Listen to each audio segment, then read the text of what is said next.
Hey, everybody, and welcome back to the Rings of Power Week 7 reaction and lore analysis.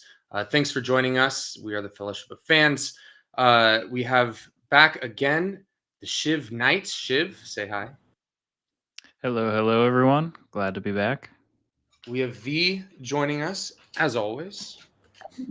Hello, everyone. Glad to be here for one more time. And instead of Kyle on the back end tonight, we have Ulmo.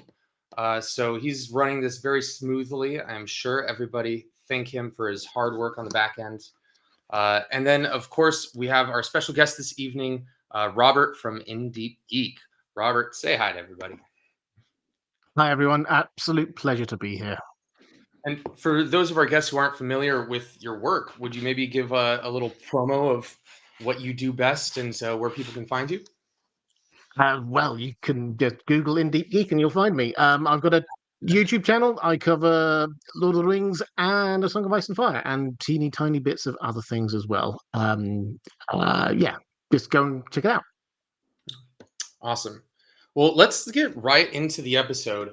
I think what I've seen is that this has been sort of largely seen as, if not the best episode of the entire show, perhaps at least the best episode of the season. It seems to be a fairly common response. I'd love to get your guys' takes on that.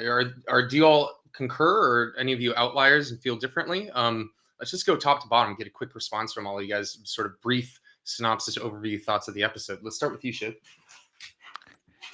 Yeah, I'm a fan of battle, so getting to see a decent battle play out over the entire episode was great. So I think that made my vote, put it at top of the list for this series so far. So yeah, I don't want to underscore as well the dynamic between Anatar and Celebrimbor, like that was all great as well. But yeah, overall 12 out of 10.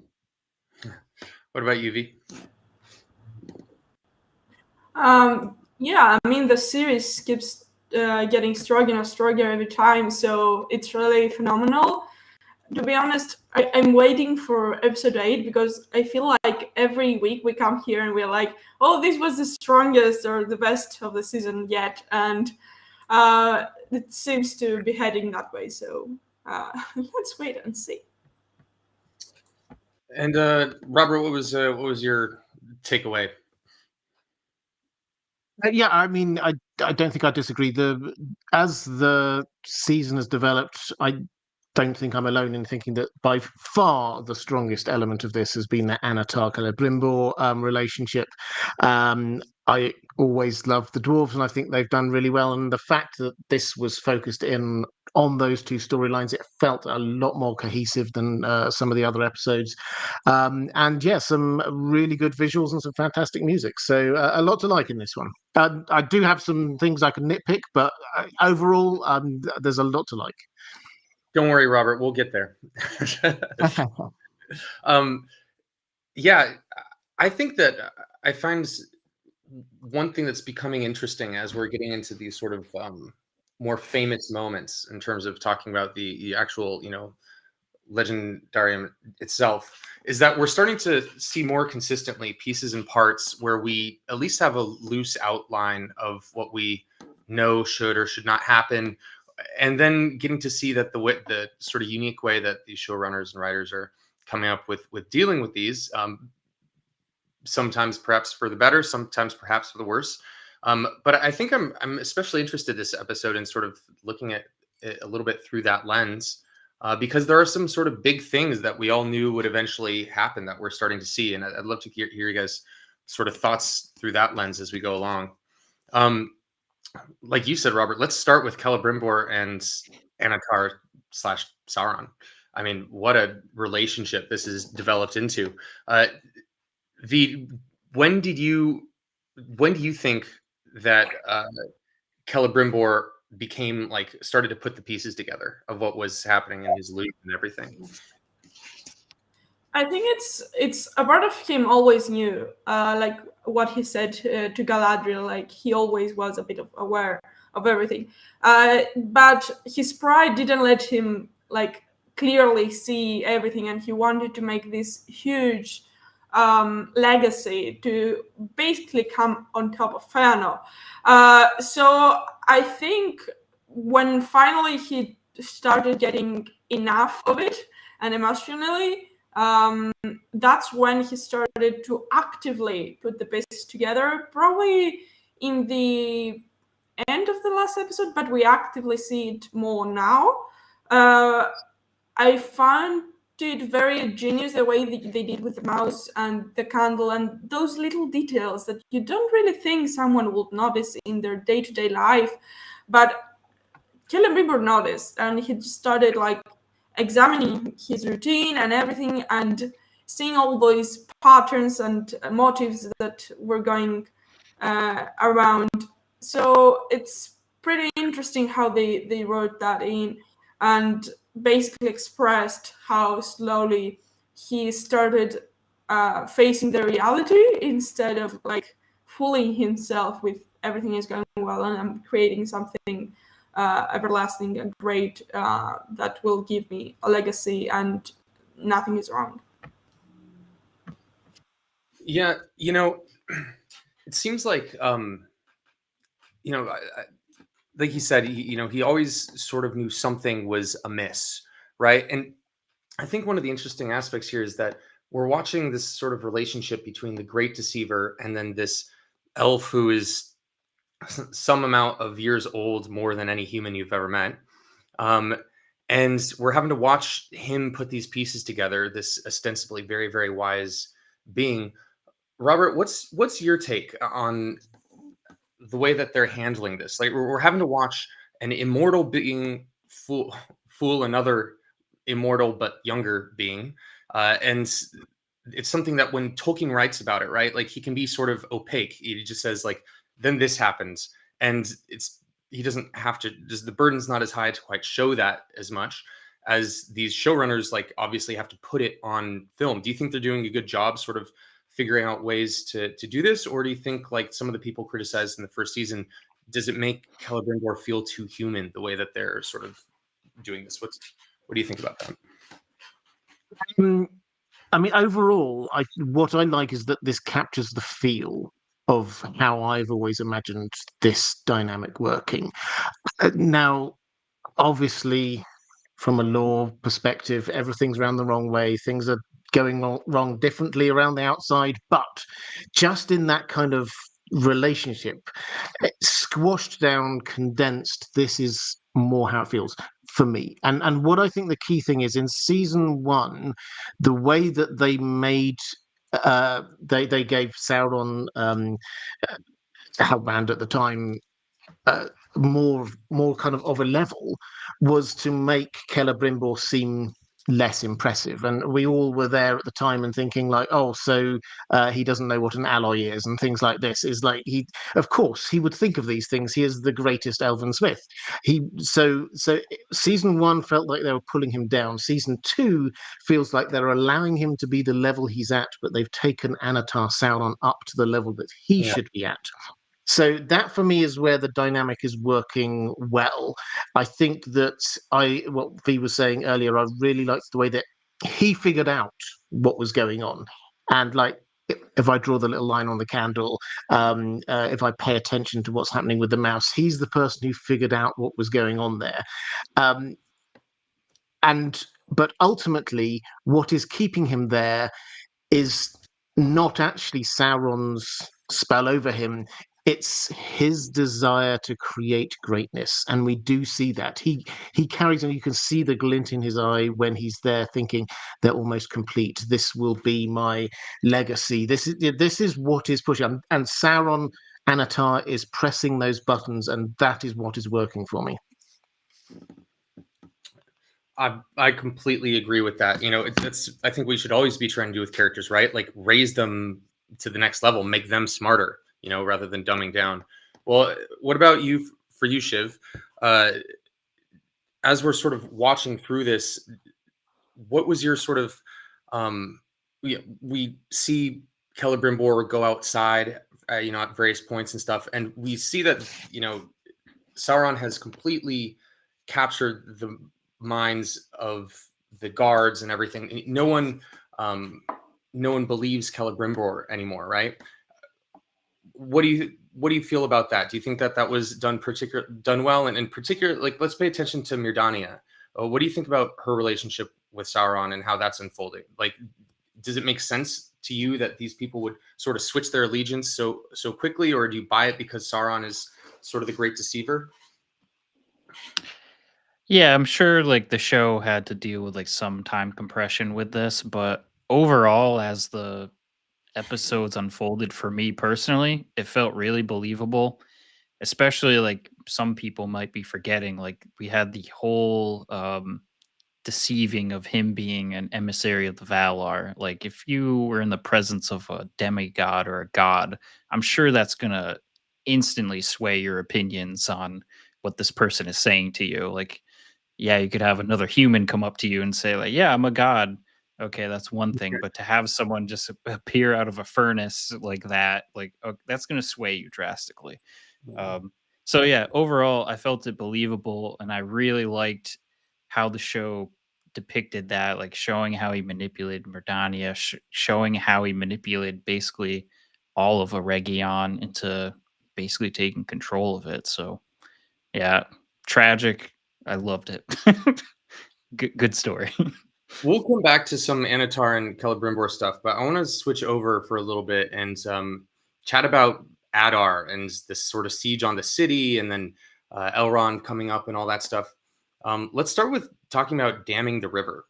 What was your guys' opinion on that? I mean, do you feel like that was the sort of a sensible thing to do in this context? Like, story-wise, did it make sense for you?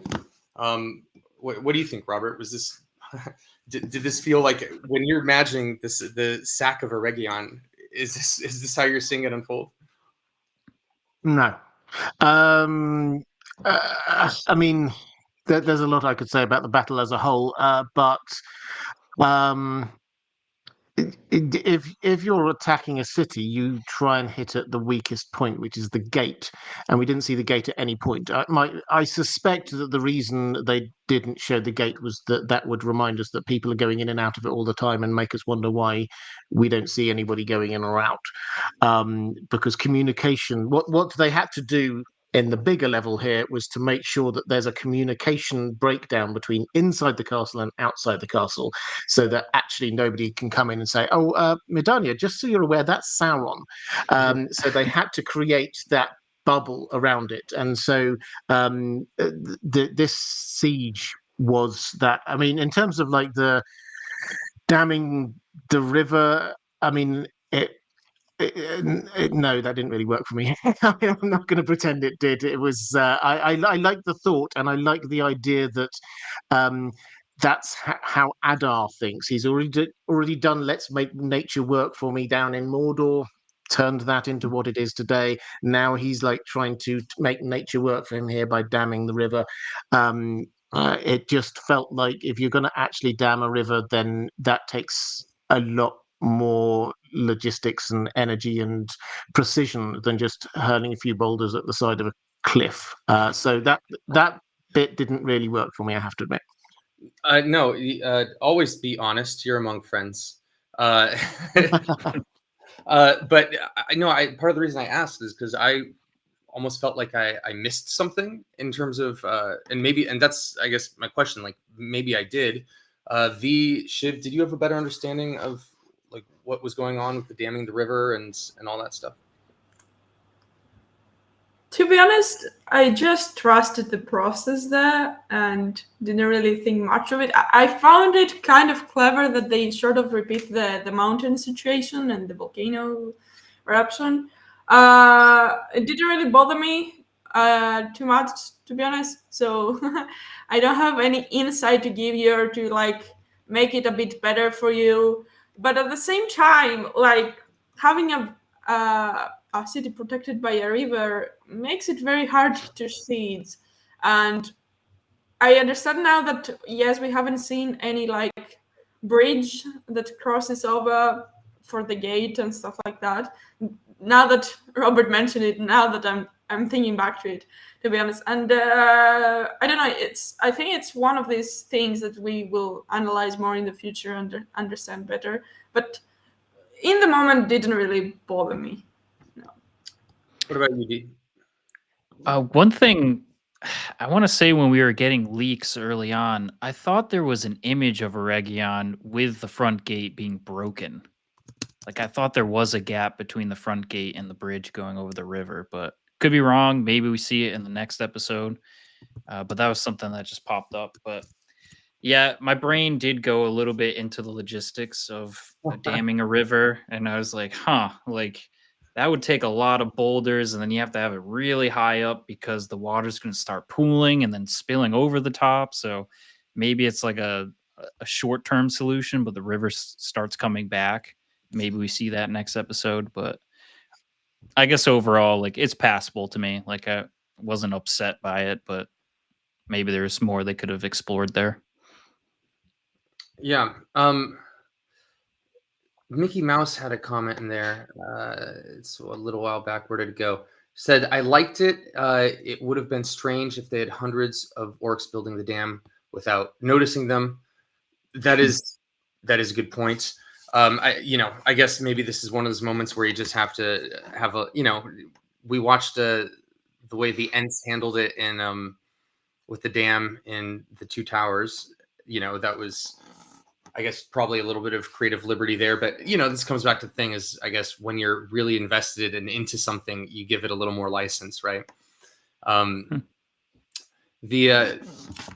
So they dam the river and all that stuff, and then Elrond charges, and right before he gets there, they pull back the cloth, and it turns out that Galadriel is in the cage, and Adar's got a knife to her throat, and all that stuff. Let's talk about the conversation that follows from there. So Elrond goes in and chats with Adar, and there's a little bit of a back and forth, and I want to talk about, let's not get ahead of ourselves here. I know you are all chomping at the bit to talk about where we're going, but before we get there, I want to know what you guys think of this sort of the interplay between the two of them, this sort of dialogue. It's a failed negotiation, I guess you could call it. But what should have been the outcome here? I mean, we're dealing with these two sort of ancient creatures, right? Why are they so unable to get to a common point of interest? Why don't we start with you, V? Yeah, so the interesting part here is that we're getting more and more snippets of who Adar is, because he mentions Melian and he compares Elrond to her and how beautiful I guess he is as well. And then you wonder, was he in Doria? Did she know that? Was he under her? A lot of people were like, oh, he might have known Celeborn as well, jumping to all those conclusions. And what I found really interesting as well, from people dissecting the scene, is that basically the whole also interaction, oh, you look like Melian of the Vala, means that they don't have the rights to say Maya, but they took a phrase from Silmarillion, and this is insane brain rot from the person that found it. I think it was Sirma Elaine in TikTok. And it was a phrase from Silmarillion that said, Melian the Maya of the race of the Valar, and probably took that phrase and rephrased it to avoid saying Maya, but referencing that she is somewhere in there. So there are snippets in there that it shows that the writers and the showrunners are doing an incredible job with the lore, and they know their shit, and they've read all the books that they have to read. And then we have come to the moment that we come later, that we will talk later. But in general, I loved the whole back and forth between Adar and Elrond, because they're both kind of ancient, but you can really see that Adar is a bit more ancient than Elrond, and way more uh, way more mature, and also traumatized by the whole thing going from the world, and he knows what he's doing. While Edward is going a bit on a whim, on he's very well read, but he's not really exposed to those situations before, so he's sort of more hesitant, I would say. But at the same time, he has good comebacks and he tries negotiating. But it's no wonder that it leads nowhere, because he knows what it's at stake. So yeah. Well, I want to dig into that aspect of him bringing up Melian really quick. Robert, I was kind of, you know, I was watching with my girlfriend. She hasn't read the Silmarillion, and he mentioned that. I was like, oh snap! Like he's bringing Melian into this. Like, what does that mean? You know, I was trying to race through the implications of what it means for Adar as a character and stuff. What's your take? I mean, I've heard one person hypothesize. I don't know if we had any confirmation that Adar is, you know, did wake up alongside Círdan and Quivinian and everything. But what do you think, if we can put something concrete on this? This tells us about Adar's history and sort of where he comes from and where his place in this universe is. I mean, I don't think that comment in particular helps narrow it down a bit, all that much. I think season when he was talking, well, I can't even remember exactly what it was. It was sort of like saying I came from Menegoroth or something. I can't remember. It was something along those lines. But the fact that he knows what Melian looks like, Melian, as a Maya, was in Middle Earth a lot. So she was there. We just got this. In The Nature of Middle Earth, which is a new book of Tolkien's sort of minor scribblings, which came out 2 or 3 years ago, and it talks about when, after the elves first awaken, then the Valar send some Maiar over there, and it's basically the 5 Istari that we know. This is way back, way back in time. So the 5 Istari we know, plus they were led by Melian the Maya. And so she is there hanging around right from the very beginning of the elves. Then she's there when those elves make their way all the way to the far coast, when the Valar are trying to transport those that are willing to go over to Valinor, and she kind of magics and seduces a guy who later becomes known as Thingol, the elf, and then she hangs around all the way up into the First Age. So she's there probably hundreds, thousands of years, and the fact that and she was well known, obviously. If you get this massively powerful immortal being hanging around, then everyone knows who she is. So this, I don't think this narrows down who he is. And if I just give my personal opinion, I want him to just be a random elf who was corrupted by Sauron.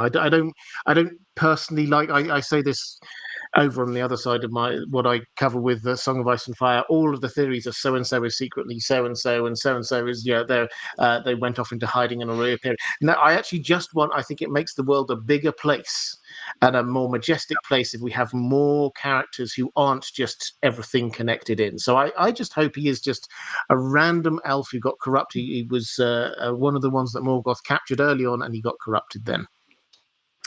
I love that. It reminds me of Star Wars. Like, you just wanted people to stop being Skywalkers after some point in time. Exactly. Like, at least a couple other families here. Storyteller 0111 says, I must also say that I like this Adar dude. He's just a cool. No, leave up. Oh, yeah, you can put up. But then we're gonna go back to Mickey Mouse's. He's just a cool guy overall. I'm annoyed by his kids, but he's great. I just thought that was a way to phrase it. And then Mickey Mouse comment, do you think we'll ever find out Adar's true past and origin? I have a feeling he will die soon. Shiv, do you think we will find out his true past and origin? And do you think he will die soon? Oh boy. I wish we got more of Adar. I have a feeling I'm kind of in the same boat of Mickey Mouse. I feel like something's gonna happen to him. That there's got to be an end of this climax. Maybe he escapes and we get more of him in season 3. But I'm kind of in the same boat as Mickey. I don't want to derail the conversation a bit, but we did skip over two of my favorite shots of the episode. During the charge, I don't know if Omo, if you'll be able to pull these up quickly, but during the charge, there was a shot where the camera was like point of view of the cavalry, which looked really nice. And then, oh, let's see, we'll get it up. Well, let's see. Oh, yeah, right. That was it. You had it. That shot was like, oh, it's so good. I hope we get more of that in like season 3. I didn't even notice that one. That's a good shot. And then another one I really like too is the kind of highlighting the light versus the darkness when he finally halts and you see the orcs on the right and Elrond's army on the left. You can like really see the shadow of the orcs, and I thought that was a pretty beautiful shot. Just wanted to highlight those before we moved on. No, thanks. And if at any point, guys, if there's something you want to mention, or like I'm sort of bouncing around, so if you guys have anything in particular you want to talk to, just throw it out. Let me know. But yeah, I want to see the shot. Let's see what we got. Well, first of all, I want to just say this shot, this aerial shot, is fantastic, and I feel like I would love to get your guys' opinion on this. One of the things that I thought this battle did so much better than we saw in anything in season 1 was give us. Oh, there we go. Yeah, that's a really cool shot. Was give us a sense of just the scope and the size. I mean, it's still not like on the level of the Rohirrim charging and Return of the King or anything like that, but it really felt like a real battle, like a proper number of people, as opposed to when Numenor comes to save the Southlands in season 1. At least that was my take. Before we go into like the rest of the battle, what did you guys think? Was this a good sign for you in terms of the size and the scope of what we're seeing here? Whoever wants can chime in. I mean, I could. Okay. Oh. that went well. It's always like the same amount of time waiting, and then me and Dee go at the same time always. Anyways, what I wanted to tell, for me, it was the right amount of people because we have to remember, like, it's not exactly because of.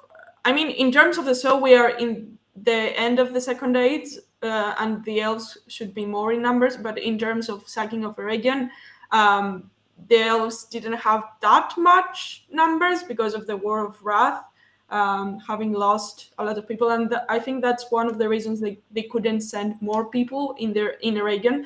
This is supposed to be a small host to aid Eregion. It's not even like the whole might of Lindon and everything, and so it made sense for me. I didn't like that we had like 20 elves at the end, sort of. It didn't really show, but at the first in the cavalry and all that, just fine, perfect. I think we kind of lost it with how many elves died during the battle.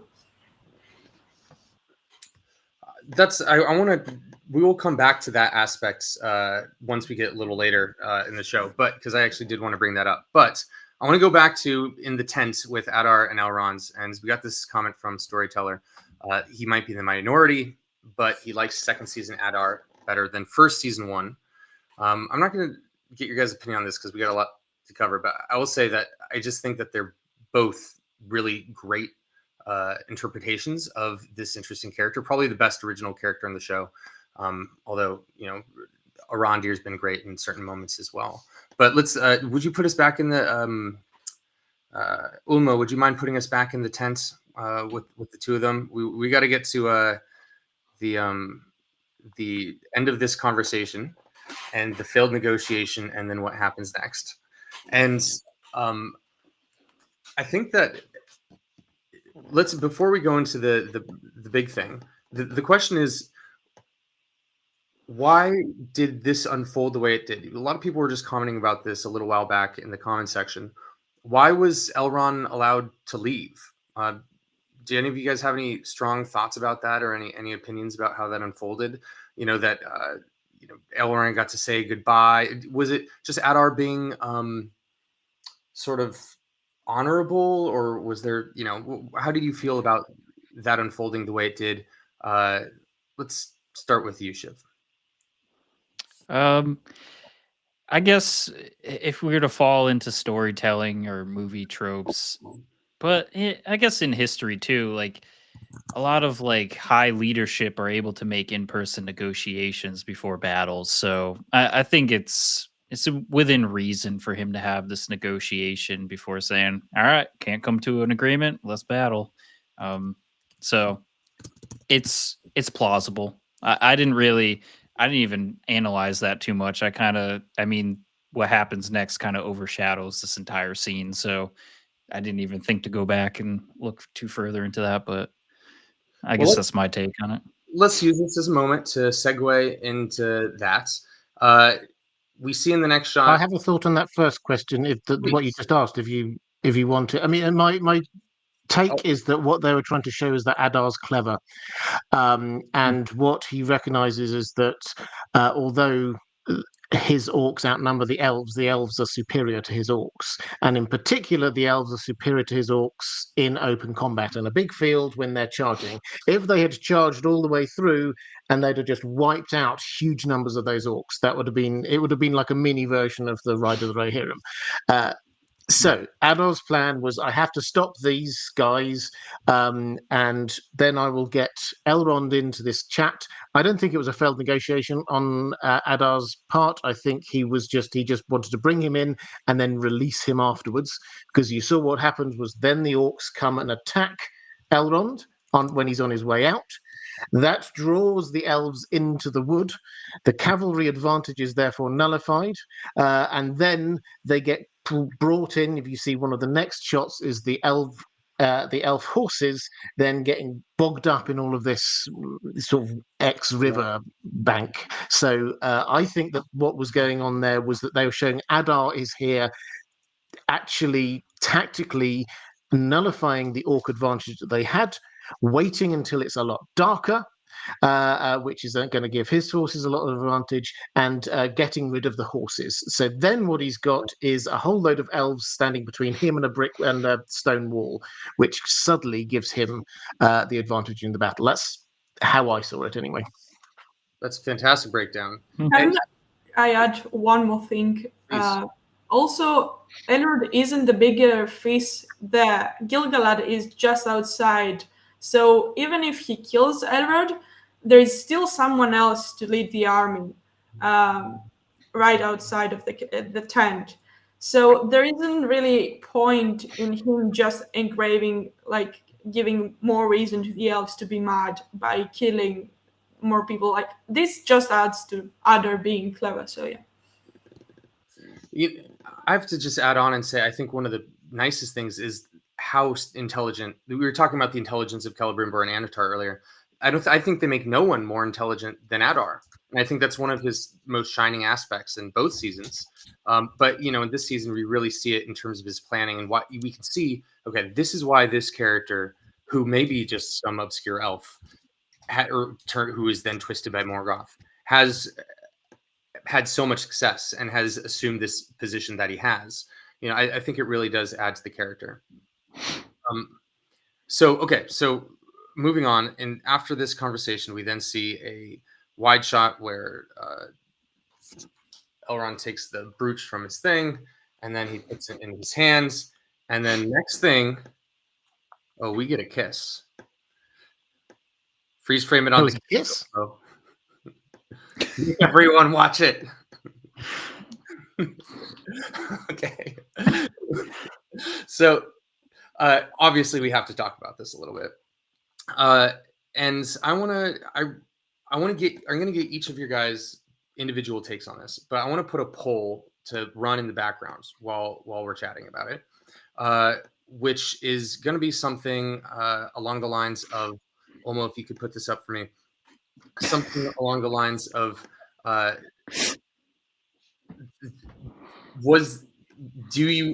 do we phrase it? Like, I don't want to say like, did you like the kiss, but like, was the kiss okay or not? Like, let's have three options: hate the kiss, love the kiss, didn't bother me.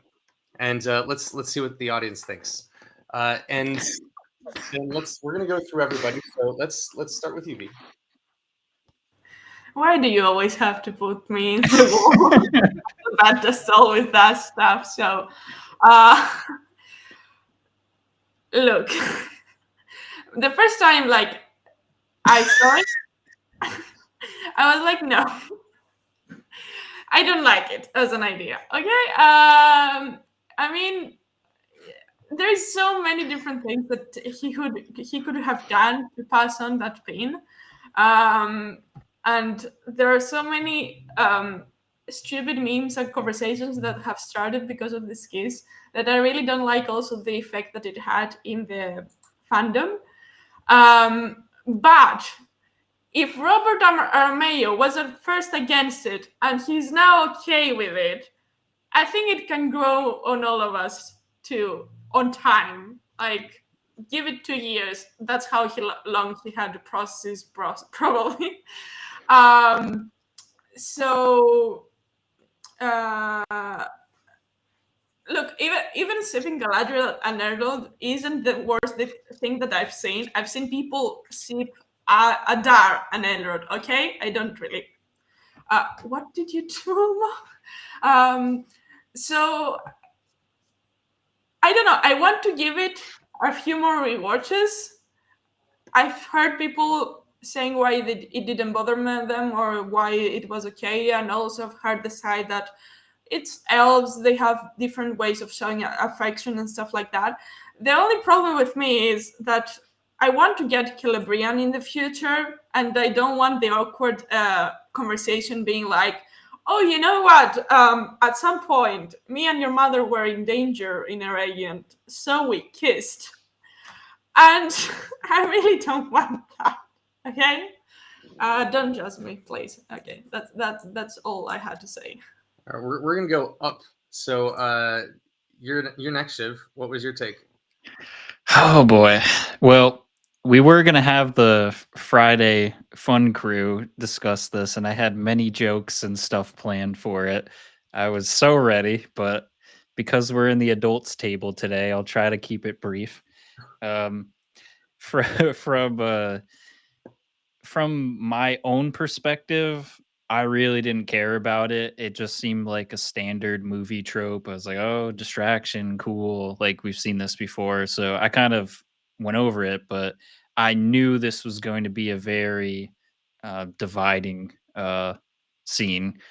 And I happened to see Corey Olson's video on it, and he pretty much echoed exactly what I was thinking is the risk reward for making that decision.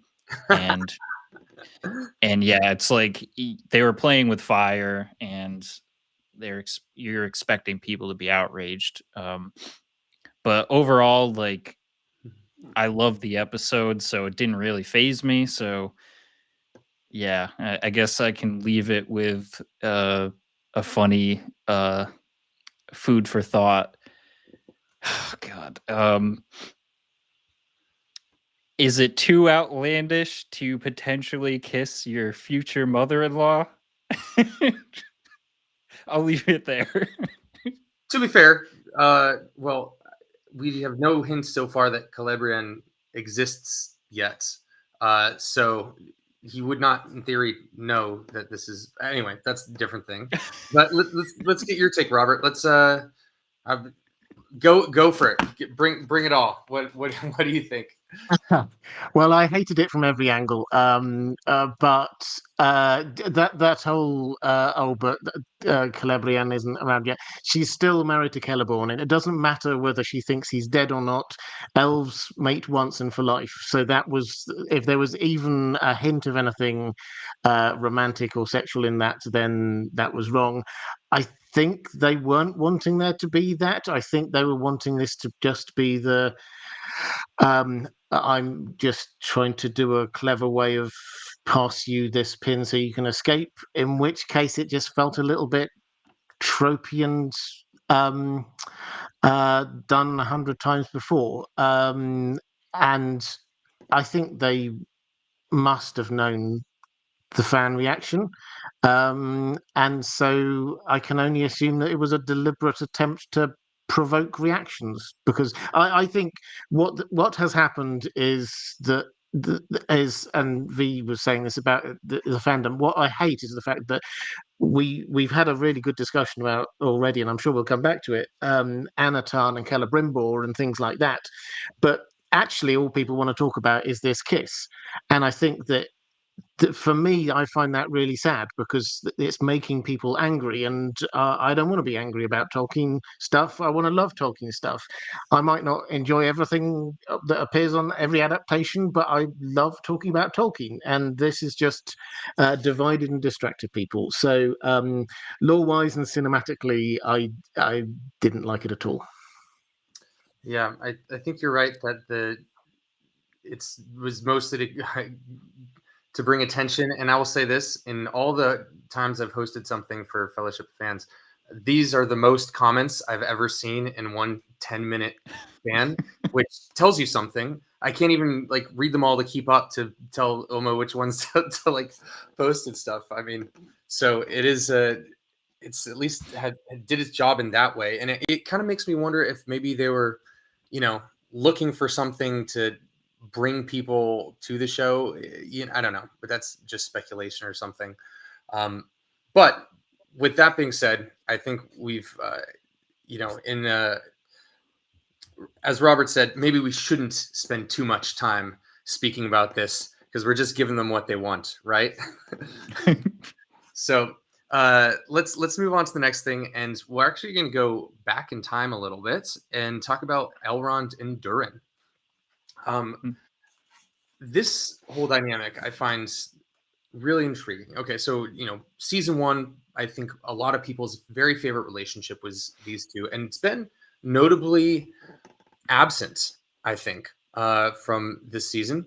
And we'll start with you, Robert. Do you think that the way that they sort of handled bringing it back and showing this, was this the right way to do it, or do you think that they should have found more ways to show this friendship? And how do you feel about sort of this scene? And I have a follow up, but I'll let you start there. Well, I really like the relationship between these two guys. It's one of the things that feels most Tolkienian, one of the emphases on friendship here. And so I enjoy that. I enjoy the way that the two actors work with each other, the way they sort of have affectionate names for each other. That all works really well for me.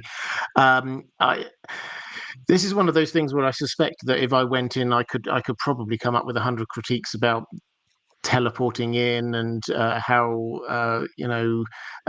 towards the end of the episode, it's like can we bring the army here? Do we need them there? And a lot of it didn't make huge amounts of sense to me, but I got a fun scene between two actors that I enjoy, between two characters I enjoy, and so I think, as far as I'm concerned, I'm happy. It was fan service for me. So this sort of gets to what we were talking about at the top of the episode, right? That now we're starting to come to stuff which Tolkien did actually write about, and we need some representation of these things he's told us are going to happen. And there's a complex relationship between the dwarves of Khazad-dûm and the elves of Eregion, not necessarily Elrond, although we're getting that. Do you think, Shiv, that it was right or proper, or did it make sense for Elrond to be able to sort of demands that he sends the dwarf, like he's like, I'm about to have a coup, and then he's like, yeah, but I actually need you to put that on hold and like send some people with me. Did that feel like a reasonable ask for you? He's cashing in his best friend card right there. I mean, the scene felt a little rushed, like where you didn't feel the gravity of the situation. Like I wish they were able to kind of dive into that a little bit more to like maybe show more emotion of like how dire the situation is. But if I remember correctly, and I figured we'd get to some point of talking about this, the dwarves were actually in the sack of Eregion. So I wonder if that means we're going to get that in next episode, and if not, why isn't everyone freaking about that? Because that's a huge break from the lore. It's like, oh, everyone's focused in on the kiss, but that's a huge part of it. The dwarves come, and I believe Sauron ends up pretty much destroying the dwarves. Sorry, Varking. and the rest, whoever gets out, like Elrond's able to escape because of it, if I remember correctly. Um, but yeah, that whole, like, is that going to happen next episode? I guess I'm curious. Well, this kind of comes to, I mean, we can skip a little bit ahead, I guess. Well, what sort of ends up happening, right? Like, I guess my big question about this whole scene is, and you're sort of alluding to it, that's why I think we can jump straight to it, is that the dwarves ostensibly allow the elves to escape through Khazad-dûm. You know, we see at the end of this episode, 25 or something elves that are still alive. Is there still time, do you think, for that to happen, sort of the way that Tolkien, I guess, wrote it? Or like, how do you think about the way that's being handled? What do you think of what we're getting? Does, you know, is there a way to reconcile those two? And I'll start with you on this one, Robert.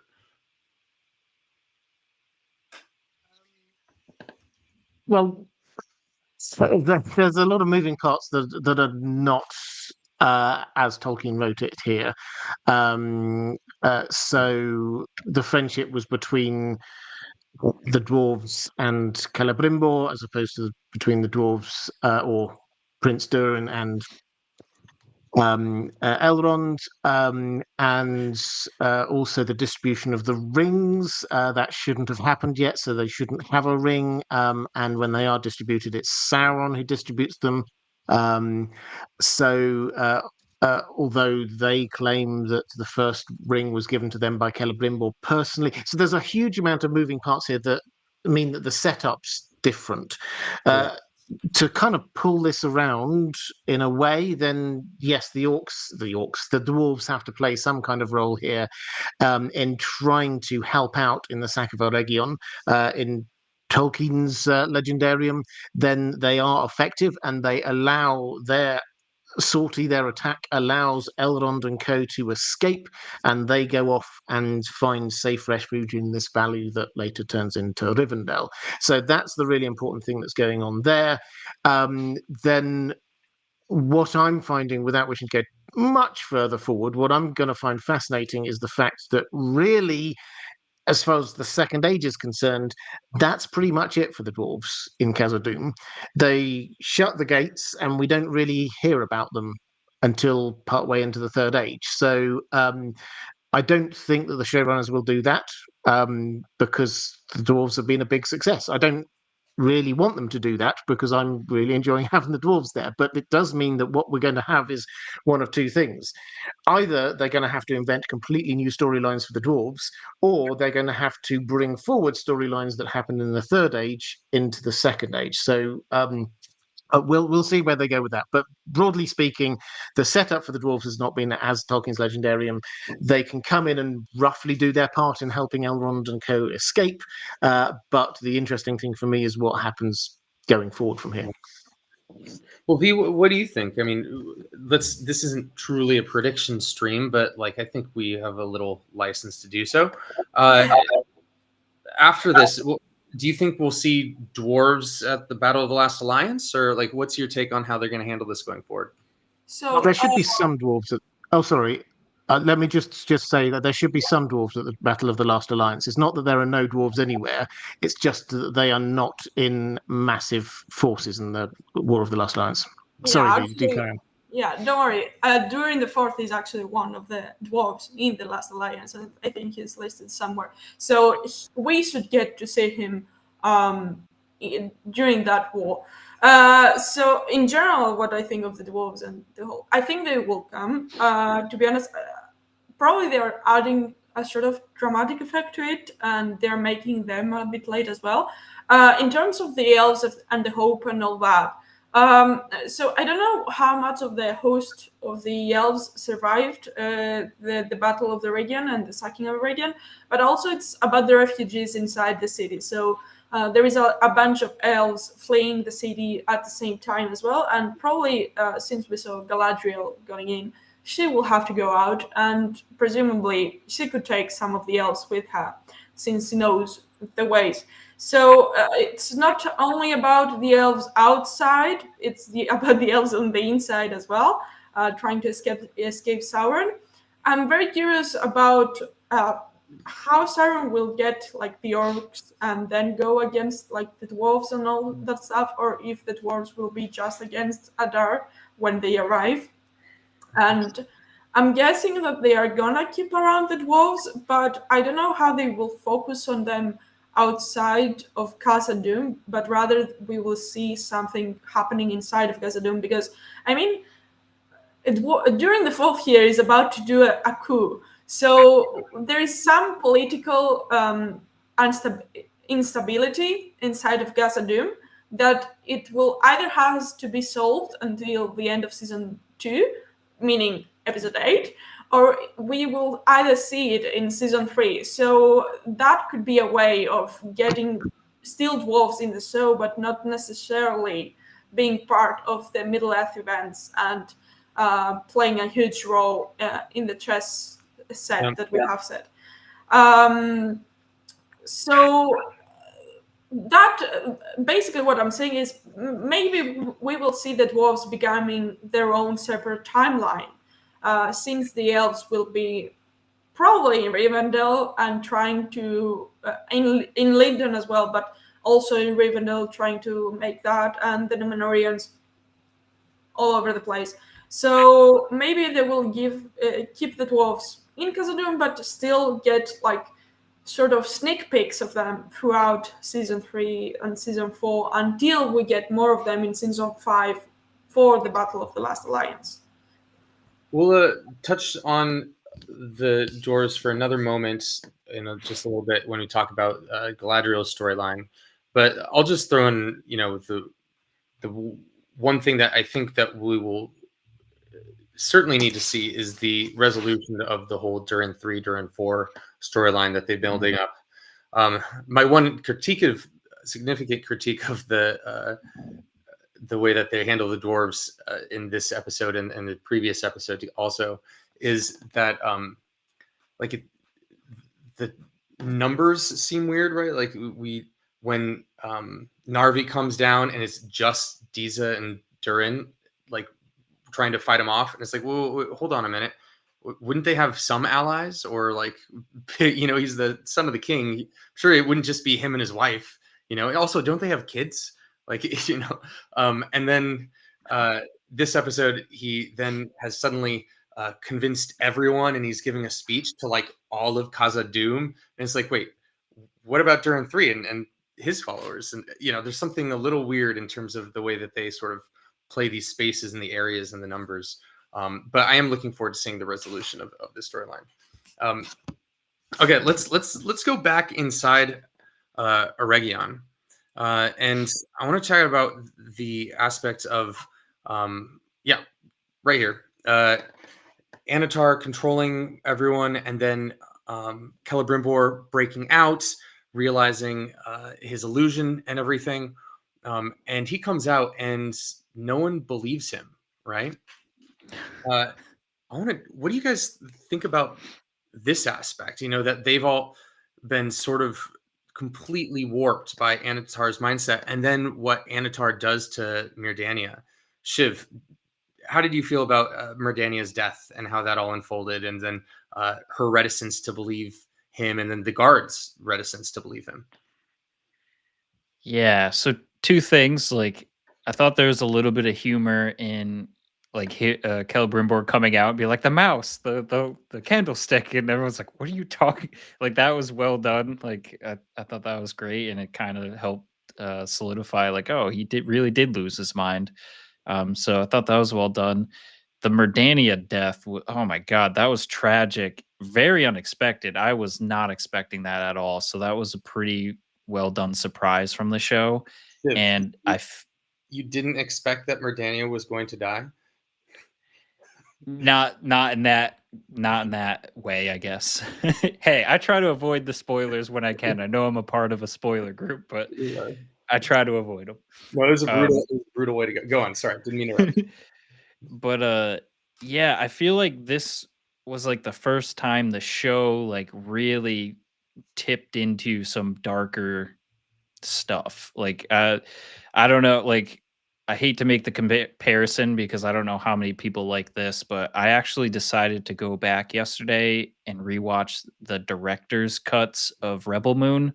I remember seeing the original ones when they came out, and I was like, "Oh, I'll give these director cuts," and they are like 10 times gorier than the originals.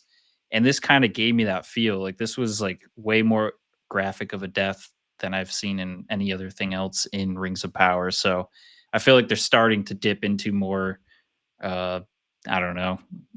I'm just gonna say darker tones because I don't have a better word right now. But yeah, so I hate that it happened, but I like that the show is kind of dipping its toes into pretty darkness. I'll leave it there. Yeah, right after this, right? So Celebrimbor goes back in, and Anatar sort of convinces him to keep working on the rings, right? And then there's a series of sort of really interesting conversations unfolds between the two of them. And I think the storyteller said something about this, the gaslighting. They call him the great deceiver, but it's really the great gaslighter is what it feels like. It's some real victim blaming going on here. And Robert, do you feel that this was, there's a really lovely line from Celebrimbor where he says, "You really are the great deceiver. You can even deceive yourself." After Anatar's talking about how this is actually Celebrimbor's fault, right? Do you think that Anatar actually believes this? That it's Celebrimbor's fault? Like, what do you think of that in terms of the psychology of Sauron? If you were to sort of try to peer inside the mind of that, like, do you think that? Yeah, I'm just not so much about like the plot of this story or whatever. Like, what do you think in terms of what it says about Sauron's psychology, or do you think what do you think's going on?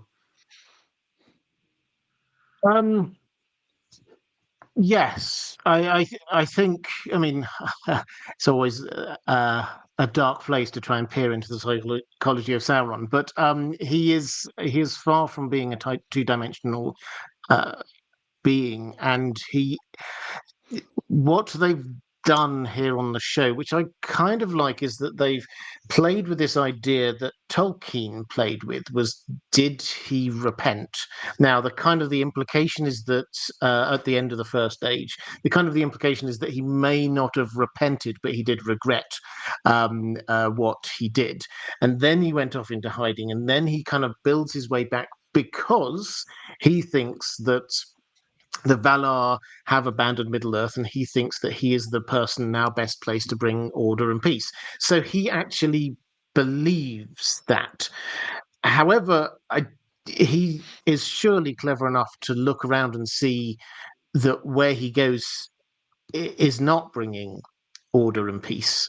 So there has to be an element for himself when he's looking in on himself, when he is there's some kind of cognitive dissonance going on there. Now, Tolkien didn't go into huge amounts about that, but what he was trying to show, I think, was that Sauron, and he didn't use this phrase, it's probably a more modern phrase, but it's like everyone is a hero in their own story. Sauron genuinely thought he was doing the right thing, and that he was the best person to be doing all of this.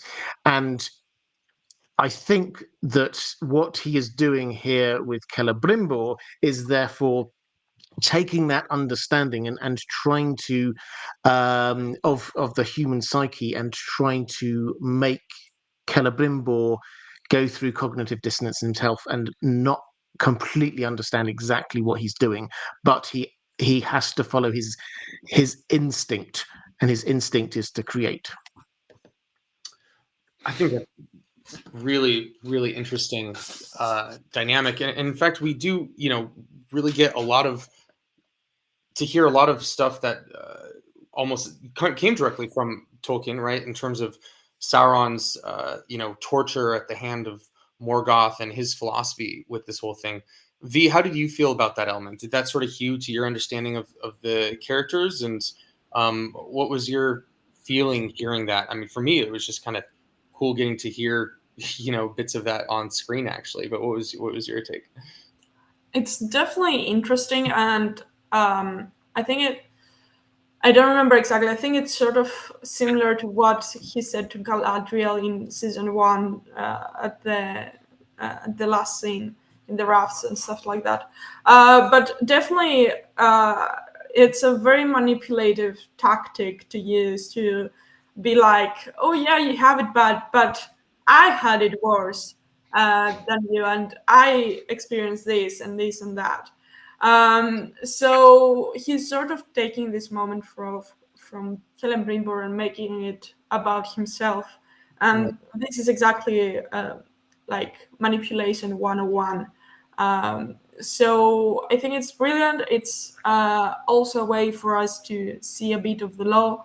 So it's from the moments that are really good, and we need more of that. Yeah. There's really made me think of that phrase, hurt people hurt people. You know, it's probably an understatement when it comes to Sauron and Morgoth, but still. Let's talk a little about the siege. Yeah. Although I feel like a siege generally implies that you're like trying to, you know, prevent people from entering and exiting a place for some period of time. But it's because it was more of an assault. But anyway, let's talk about it.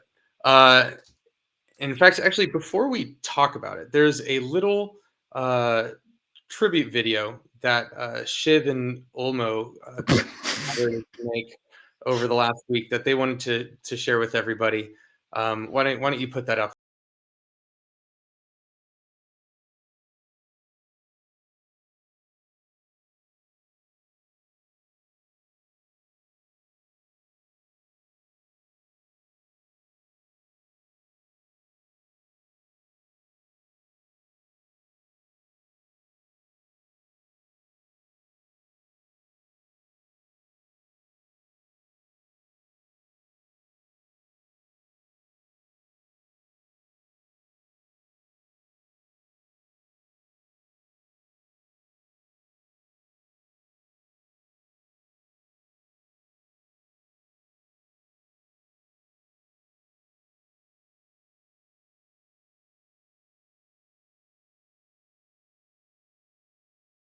What the hell?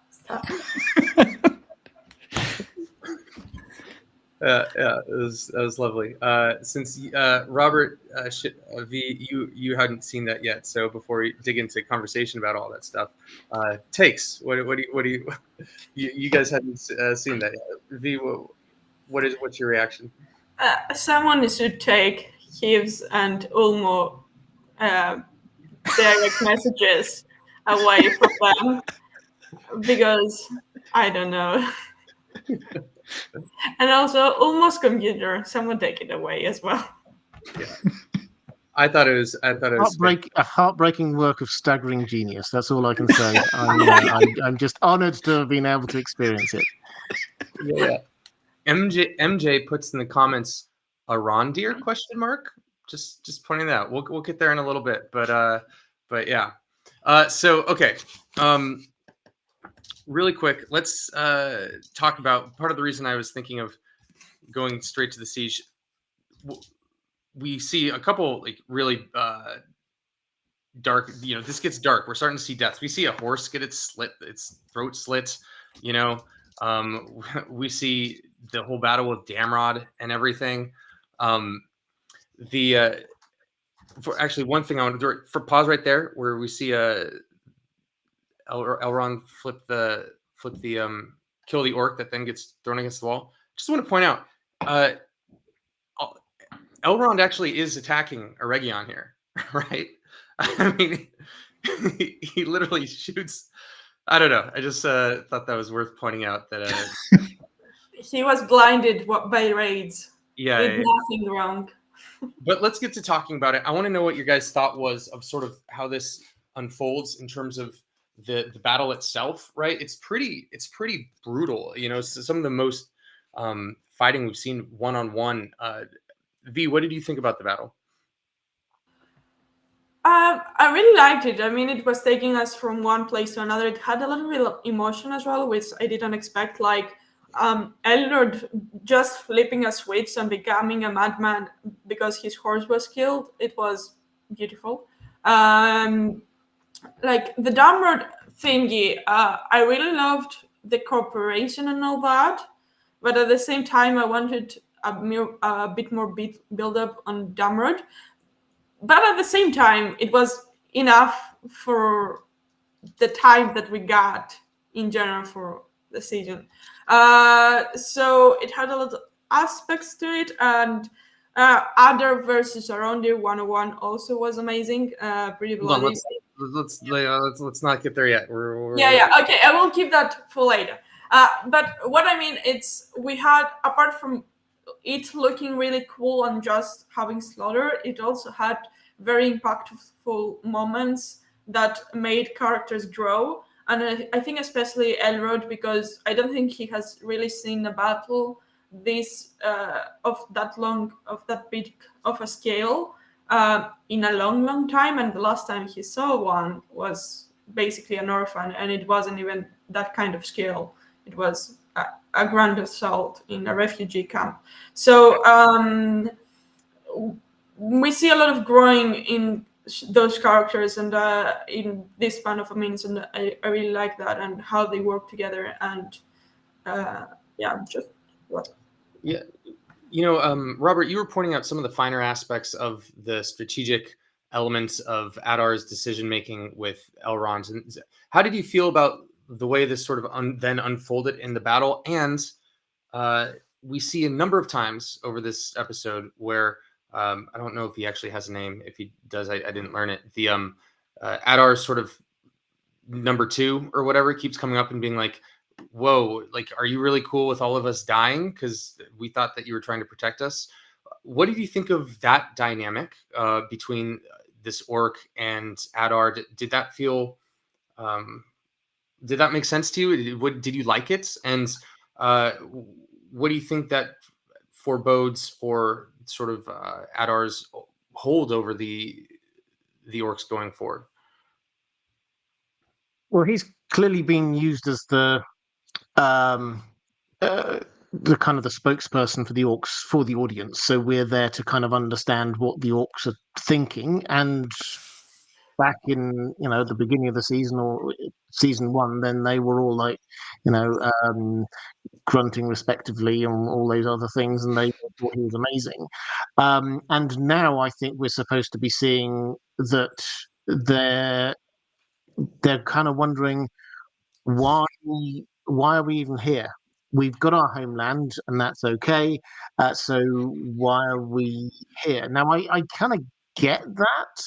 I think for me, it's laying on a little bit strong. I think this is clearly leading up to something. So it doesn't quite work for me. I think the orcs would understand that if you're going to succeed in a battle, then sometimes the orcs will die. So it did feel a little bit odd. Are you sure you wish to release the troll? He might kill some of our guys. Well, yeah, obviously he might kill some of your guys. You know this. You've been traveling with a troll this time. So you would understand these kind of things. So it felt like it was laying it on a little bit thick. I'm going to trust that this is a plot line which plays out in a satisfactory way next episode. Let's put it that way. Kugelblitz, which means like ball of lightning, I guess. It says Adar thinks death is preferable to slavery, but it's going to come down to orcs being cowardly species, and they'll bow down to slavery under Sauron. I think that's a decently fair point to make, right? That, well, I mean, it's one way to look at it. Anyway, we had all this time leading up to, I guess we didn't see him a ton, right? But like, he got his own song, Damrod did, and a metal song at that. And then we see him, and he is definitely a beast in this episode. But I've seen a couple people complain that maybe he was a little underutilized or gone too quickly or something along those lines. Shiv, what was your take? How did you feel about that scene with Damrod and the battle and all that stuff? And you're right at the peak of of everything going on as well. Oh, I have a lot to say here. So first off, I love the metal representation in more shows. Like when I think about shows that represent it, usually it's used for comedic purposes or to show someone like completely evil or something. I think about if you ever seen the show Scrubs, their delivery driver is he's always blasting speed metal in his delivery truck, which is funny. But I come from a background of touring with a metal band, so and Meshuggah especially, like that's the vocalist for this song for Damrod. If anyone is interested in diving into metal and stuff, Meshuggah is like top tier metal, so it's pretty crazy that they got him on a track for Rings of Power. But and then now moving away from music onto Damrod himself. I wish we got more of him. Like we did get a decent amount. We got to see him use orcs as a orc shield, basically, which was a pretty nice touch.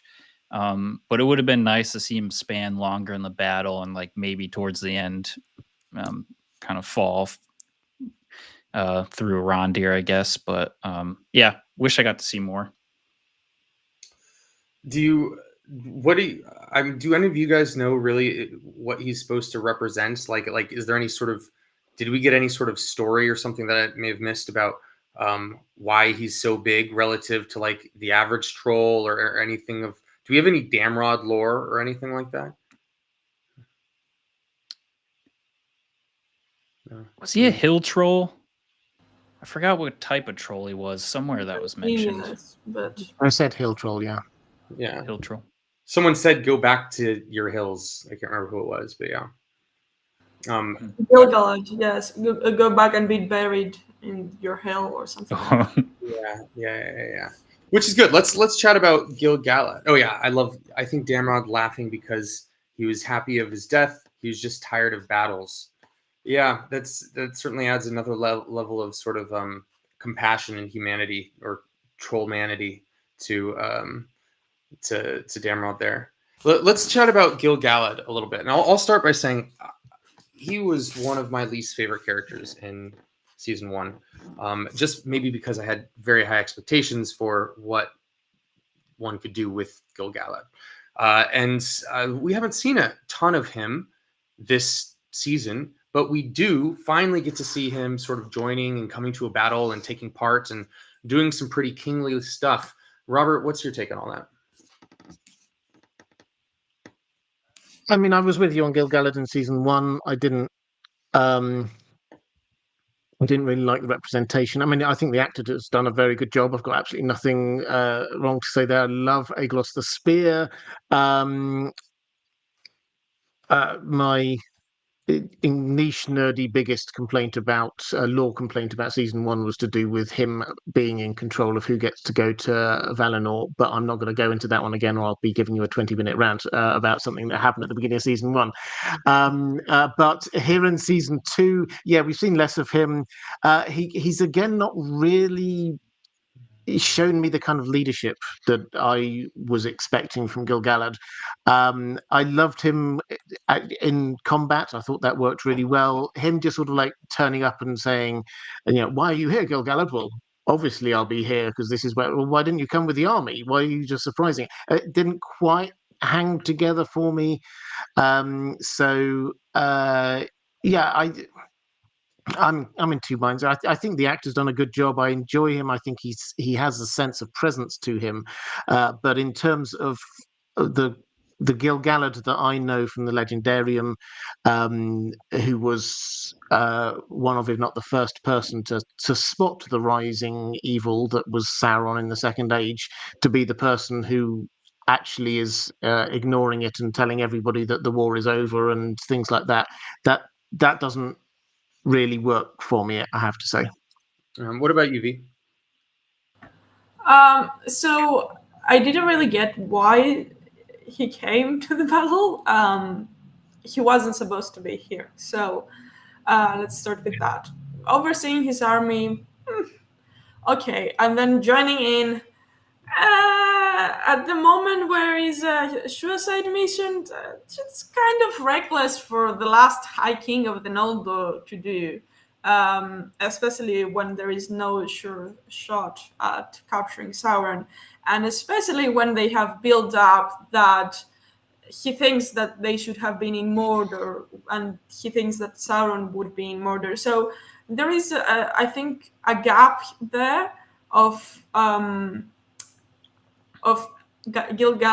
going to Eregion after all. That I would like a bit more explanation to it.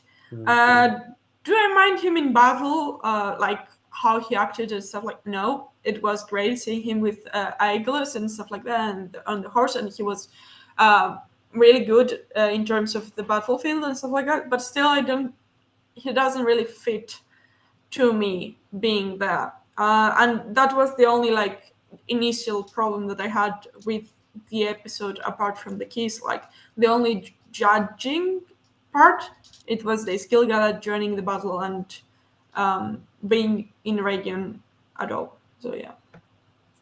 Gil-galad was an elven king. Yeah, man, I'm getting chills thinking about the way Tolkien writes about them. We are already once again at risk of running over, so I'm going to move us along. We still got a couple fun things to talk about. Let's talk about Galadriel's escape, because I think that sort of sets in motion the rest of what happens here.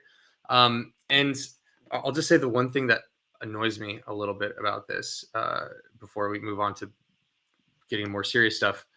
The pin that Elrond gives her, right? She leaves it behind. Like, what? Why? You know? Especially maybe she dropped it in her like confusion, but I was just thinking it would have been way cooler if Adar had found it because it had been plunged into like the neck of one of his guards. That was just my little pitch for how they could have solved that. But moving forward, we see her sneaking through the orc, what do you call it? The orc camp, and then makes a pretty awesome, she gets found out, and who else other than Arondir saves the day. She makes some sweet moves and is up in the trees with him. Beautiful shot, by the way, up there. I really love the way that looks. What do you think of this conversation between them and sort of just the tone and the timbre of these two characters and their relationship with each other? Shiv. Yeah, absolutely love this scene, and the scene before with her escaping. Like, the tension was really there. I was at the edge of my seat for that. Just like, oh my god, she's seconds away from being caught. I found out through X-Ray as well that Bridie Sison, the actress that plays the Dweller, she was actually the orc that speaks to Galadriel, if I remember correctly. So that little fun fact there. I saw a critique. I think it was Nerd of the Rings. I could be wrong, but one of the creators mentioned like, oh, we saw Arondir at the beginning of the episode, and then now we see him at the end. So what was he doing during the whole battle? I guess my only response to that could be that he was looking for Adar. So he, like, instead of him just being a one-man army charging into battle and trying to find someone or like a unit to be involved with, he was probably just stalking to get closer to Adar. At least that was my theory on that. But overall, like, I really love this part of the episode. Yeah, and I will just I did too. I thought that there's really great sense of actually. But before I say anything else, I want to hear your take as well, Robert. Specifically, in the context of all these different elven characters we've gotten at different points, Elrond or Gil-galad. Again, sometimes there being a question of whether or not things feel elvish enough. What is your take of the relationship between these two characters and the way that these two actors portray these characters? Where do they fall on that spectrum for you?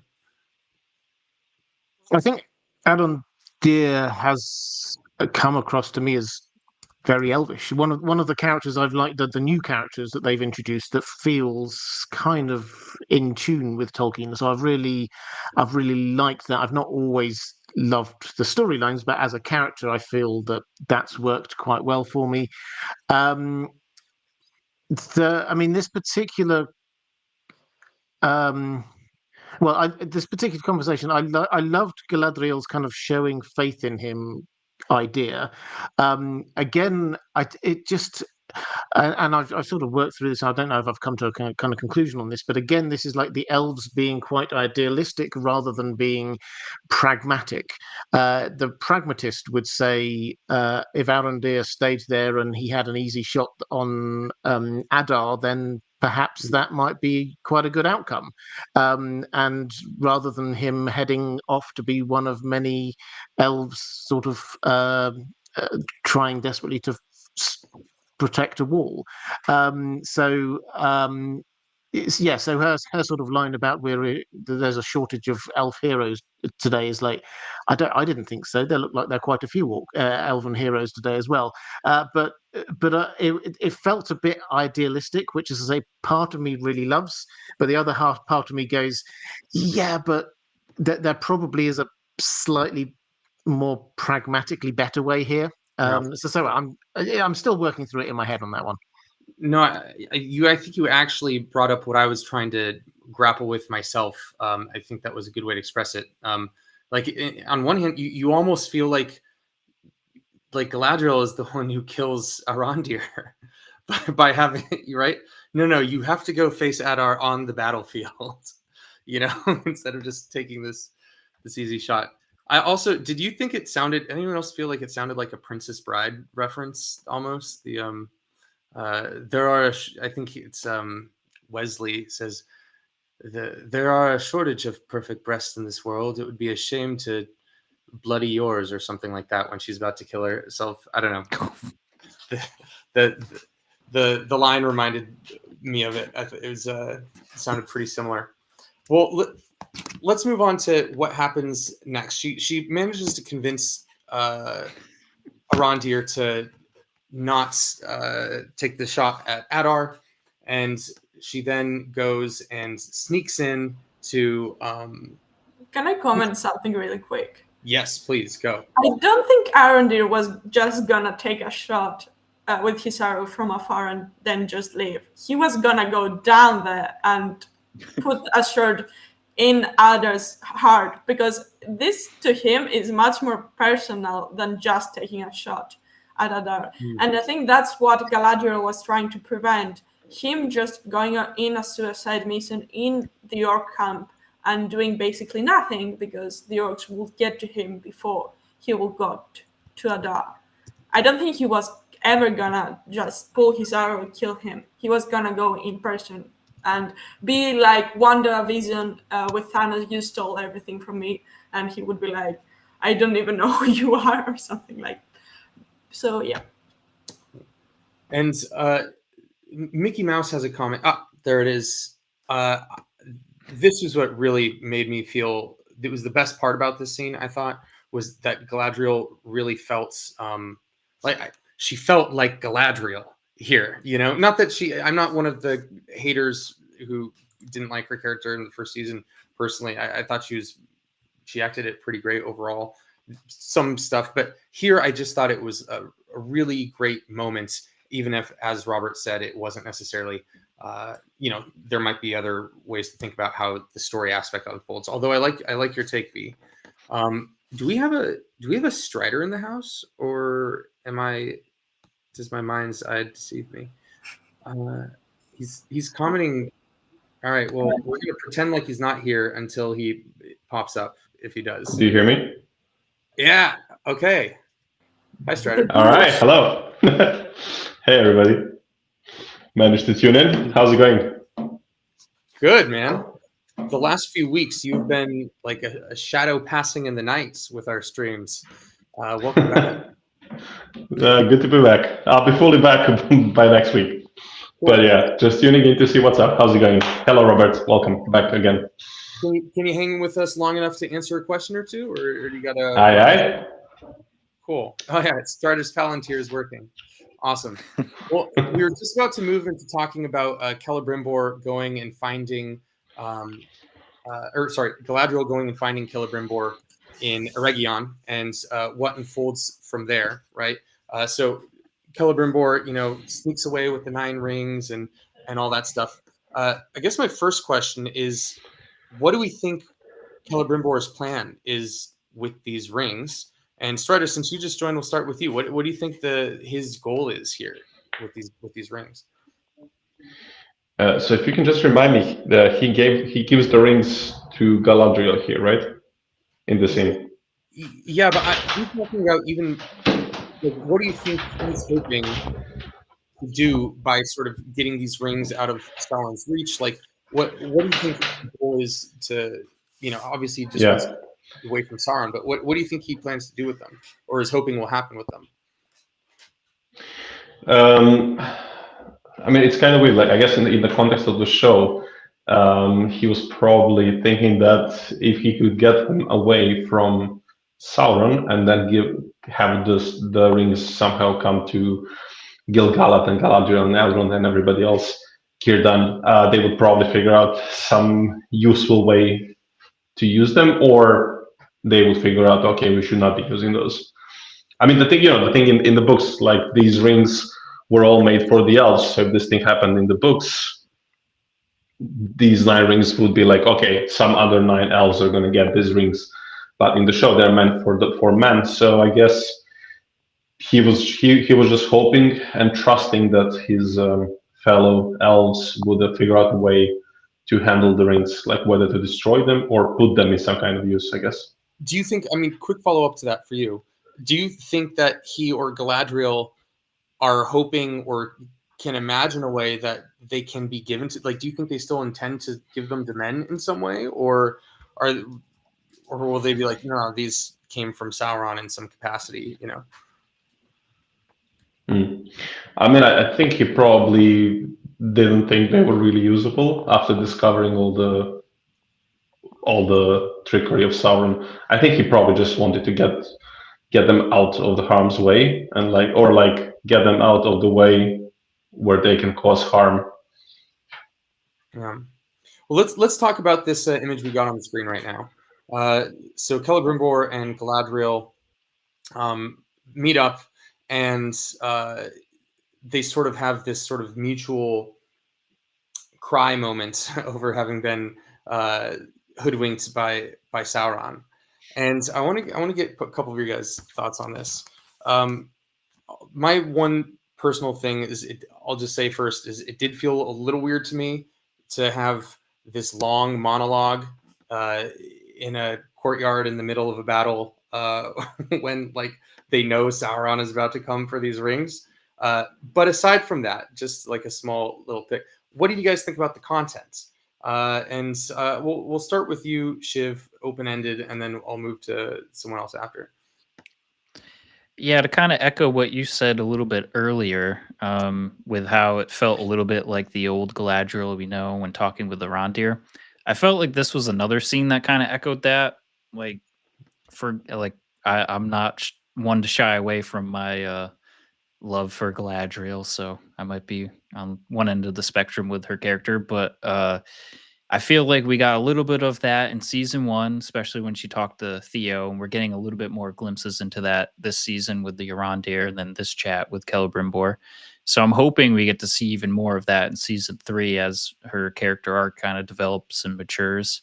But yeah, overall, to echo what Mr. TNT said, the scene broke him. It's kind of foreshadowing what's to come with the Celebrimbor storyline. So we got to savor our time with Celebrimbor right now. What about you, Robert? Do you feel like this? How do you feel about the way they're sort of handling this story-wise, this transfer of rings thing between the two of them, and then I guess also, what do you think of this sort of character moment between the two of them of both recognizing that they've been deceived? How do you feel it works in the story, and then how do you feel it works in relation to Tolkien in the more traditional classical sense? Well, in terms of sort of the story, in terms of the character arcs, I think as we're all thinking, Galadriel has to move more towards the Galadriel that we know of in the Third Age, because this ostensibly will end at the end of the Second Age, and therefore we get Third Age Galadriel. So I agree actually with this, and also the previous scene. I'm not sure if I mentioned it, but the kind of more empathetic side to Galadriel that we're seeing, I think, is very welcome. It's not just her coming in and sort of telling people when they did stuff wrong and thinking she's in the right. Her actually stopping there to listen to effectively the words of a dying man, I thought was actually a good moment. That actually shows us and accepting the fact that she doesn't dispute the fact, yes, that they were both hoodwinked by Sauron. And so I liked that in and of itself. I also think, sort of in terms of the lore, what I think this is a nod towards is the fact that Celebrimbor, certainly in one of the versions the Tolkien wrote, Celebrimbor heads off once the One Ring has been forged. Celebrimbor heads off to Galadriel and says, "What do I do?" And she advises with these 3 rings of power that they just he distribute them basically, or destroy them or distribute them, and so he gives her one. And so I have this feeling that what they're doing is they're trying to nod towards the fact that actually Celebrimbor gives her a ring or rings, so I think that's where they're going with this. I agree that it feels a little bit out of place having the sort of a meaningful conversation there while war is raging around, but it also, I kind of like it. I get more worked up by the fact that every few seconds there are elf women running screaming across the which seems to be happening for weeks now, as far as I can tell. These are many thousands of years old elf women. Why they would not be constantly running screaming across a courtyard? But that's the kind of thing that I don't think works for me. This is a kind of thing that I go, yeah, actually, this is good character development. A little bit extra Charles Edwards on screen is great, and Galadriel becoming more empathetic is also great. I totally agree about the panicking elves element, but this is you're right. I mean, it's so nice to just get to see these 2 characters together. What do you think of sort of Celebrimbor specifically throughout these elements, right? Like, I guess how to phrase this. We see him cut off his thumb. He comes out and he sees the city and the shambles that it's in. It's really like this, and then he manages to, secure the rings and find Galadriel. He knows what's coming. He's just going to, what are you feeling about this character and his arc and his evolution? And, what do you think we're going to see as far as, what comes next with him? How much are we going to actually see of it? Yeah, so I will start with saying that I think this scene between him and Galadriel is basically, I like it that they did it as an idea, because it's a chance for not only Galadriel but the viewers to say goodbye to Celebrimbor as he was. I don't think we are gonna ever see him sane again, and probably alive soon. So it was really brilliant of them to kind of get him out of Sauron and say goodbye to one person that he loved and felt really close to, and that's Galadriel. In the lore, basically, also Celebrimbor was in love with her at some point. So being the elf that he says goodbye to, I think it's a very nice touch by the writers as well. And we're seeing Celebrimbor being very brave also about his decisions, and very self-sacrificing, and also very wise on his last words that the elves will know about. So this scene for me is very powerful, and it was very much needed to sort of end the character of Celebrimbor in relations with the elves, because now he will go back to Annatar, and we all know what sort of gonna happen, especially after seeing Annatar dismembering his whole guard with the flip of his fingers. And Celebrimbor as a whole this season, I think he has done an amazing journey from being proud about his work and wanting to go over Fëanor to basically putting all these pride aside and being brave about what's to come. Because when you're the greatest of elven smith and you're willing to amputate part of your hand and what part of the most important part of your hand, meaning that you probably won't ever be as good as you are now again, even if you survive, that means that you have put in your mind that what you're doing now is more important than the work that you've been doing for forever. And that's especially is really telling when you put it side to side with Fëanor, who couldn't give the Silmarils to the Valar to save his life. But Celebrimbor is willing to sacrifice part of his work and part of his future work to make sure that his city, or to try to make sure that his city survives or some people survive and to avoid something worse. So season 1 Celebrimbor, for sure, it wasn't very deep. We didn't get to explore him.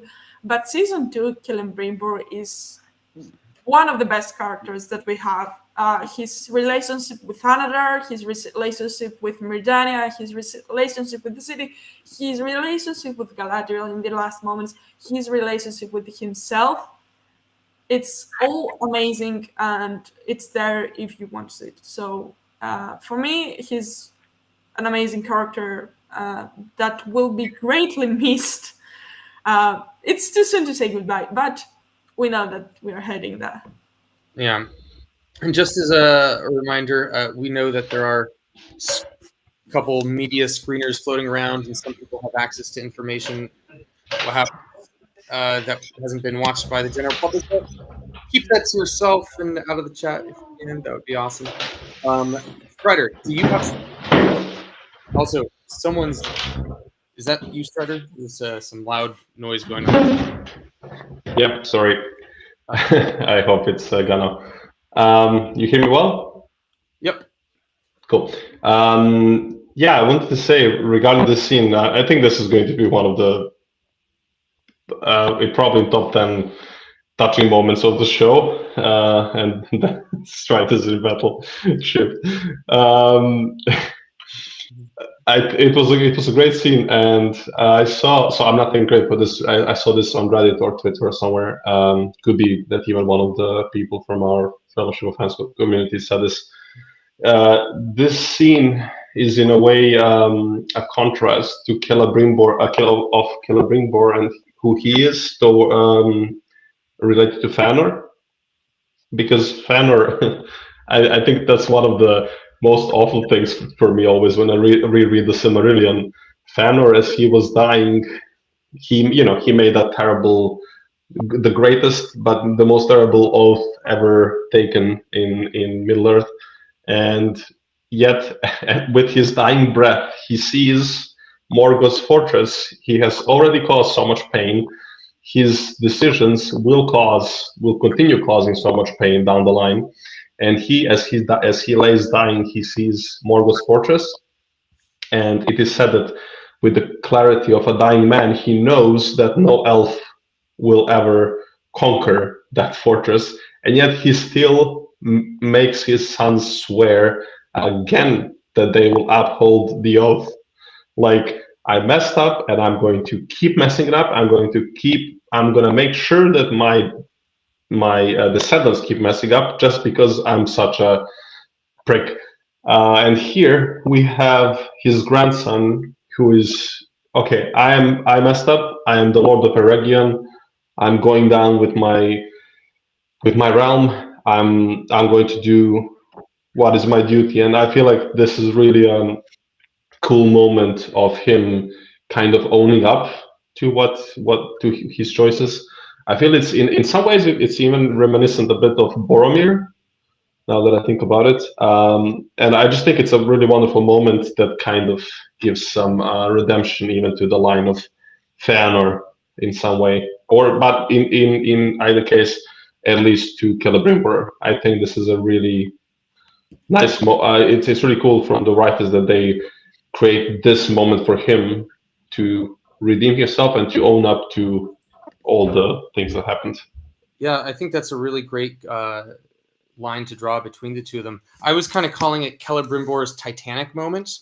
It's like, he's going down with the ship, right? He's like, I built this city. Yeah, exactly. With 2 hands, with these 2 hands.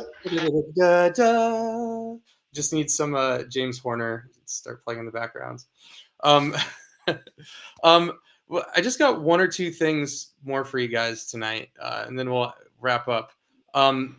First off, I just want to see if any of you guys have any thoughts about the moment when Sauron, when Celebrimbor goes back and confronts Sauron, and we get the scene where, like, his guards come with him. They've now agreed to switch sides, and they do trust him because Galadriel told them to, and all that stuff. And we see this moment where, if you could pull us to that moment, Olmo, where Sauron reveals the depth of his infiltration, so to speak. V, how did this scene unfold for you? The death of his what? We see the depths of his infiltration. Oh, the depth. I was like, the depth of his what? I'm talking about specifically what happens with the guards. Okay, yeah. So, very devastated. For anyone that doesn't follow Twitter, the commander was pretty famous, and some, meaning me, named him Anadar is great, but who is that? So Eggwit in terms of Figwit, in honor of Figwit. So continuing this lifelong lodge tradition. So people were really, really devastated about the guards there, and I'm one of them. I think it was a really powerful moment for Anadar, and we got to see in full potential what Sauron can do and how he can manipulate basically everyone without even talking them to it. He can just and go off. Which makes me wonder why he wasn't doing that all along, but I guess it takes too much power. And it was also kind of sad because you see the last hope of Celebrimbor draining out of his body and his eyes as he sees his last line of defense dying in front of his eyes. So, yeah, I don't know. I think that's all the thoughts I had for this scene. I don't think I have any more analysis on that. What about you, Robert? I see someone in the comments says, I did not like the scene of Sauron killing the guards. Made him seem like he had the Force. That was my very first impression right at the beginning. And then I thought the way it was actually executed was really cool. Did you feel like it worked for you in terms of sort of what we know of Sauron's powers, so to speak? Or was it not of Tolkien? Yes, I like this. I mean, of Tolkien or not, whether Sauron can do their hand twisty thing and people do exactly that. I could go a deep dive on. I would tend not to for here because I think the most important point is that Sauron has to be scary. And he started off being Halbrand, and Halbrand wasn't really that scary, to be honest. And then the start of this season, he's just sort of like manipulating people. And yes, he's got this cool bubble going around Celebrimbor and stuff. But suddenly in this episode, first with Medania, now here, it actually makes sense of what Celebrimbor said in that earlier scene we were just talking about when he was saying, I can't remember the exact words, but I couldn't stand against him. Perhaps no one in Middle-earth can. That should be the feel we've got, because Sauron, Legendarium spoilers for you, but Sauron is going to sweep across this continent, or should sweep across this continent, and almost destroy all of the free peoples of the earth. That is, everybody should be absolutely scared and do not think that they know how to confront him. And then he gets beaten back, and then it's like he can bring empires tumbling. This is the scariest, but Gandalf was scared of him, we're told. So we should get that. And thus far, we hadn't really got that. And now, finally, we're starting to go, oh, this guy, this guy's a really powerful Maya. This guy can absolutely do what he wants, and I think that is good. As I say, I could probably do many deep dives about the exact details, but I don't want to. What I want to do is focus on the fact that now, ultimately, they have brought us to the position that we should be in. They've been talking about Sauron all this time. Now he is the big baddie who everyone is scared of. I agree with the take, but I want to just give one tiny little piece of pushback. West Beth Kidd says a little bit earlier on, I think Sauron, as portrayed here, is too powerful to be taken prisoner by the Númenóreans. We do know that still yet to come, he's going to consider fighting Númenor, be amazed by their might, and go, actually, maybe I'm good. Where do you think that how do you think this all sort of works together, Shiv? I mean, do you think this Sauron could take on the Númenóreans? And do you think we're sort of following the right sort of trajectory of his gaining his strength? And how do you think that all works? Well, he's the ultimate chess player, so maybe he's going to just get captured by wanting to be captured to get to Númenor and then start corrupting over there. So, I believe he's the master chess player making things move. So that's one way they could attack that, because he does seem pretty powerful right now. Do we still have you with us, Strider? You still there? Yep, still here. Yeah, I'd love to get your take on this in terms of how you feel that Sauron's sort of character is developing, and this sort of shift from Halbrand to Anatar to Sauron. What's your take on sort of the trajectory here, and what are we going to see sort of in the near future with it, do you think? I think they're developing, despite all the, there's a lot of issues with the foundations of the story that they're set in season 1. But I think like Robert said, Halbrand wasn't really terrifying, but throughout the season we have seen Sauron as Anatar become more and more terrifying. And this incoming clash with the Númenóreans, he does what he will do what he did to Adar in a way. Was it episode 1 or episode 2? I think episode 1, when he's captured by Adar in Mordor, and he kind of bows. So I think we might get a complete mirror scene. Like Farazan will be like, "Hey, bow down to the Lord of the Earth" or something, or Lord of Middle Earth, and Sauron will bow and he say, "Oh yeah, I swear my fealty to the Lord of Middle Earth," thinking that it's actually himself, because he has been there. And I feel like we will just continue to see this manipulator just twisting everybody, just deceiving everybody into and pushing them down towards their downfall, or letting them push themselves towards their downfall. The thing also with the orcs, at some point he'll have his armies of orcs, but they will just not be able to withstand the Númenóreans.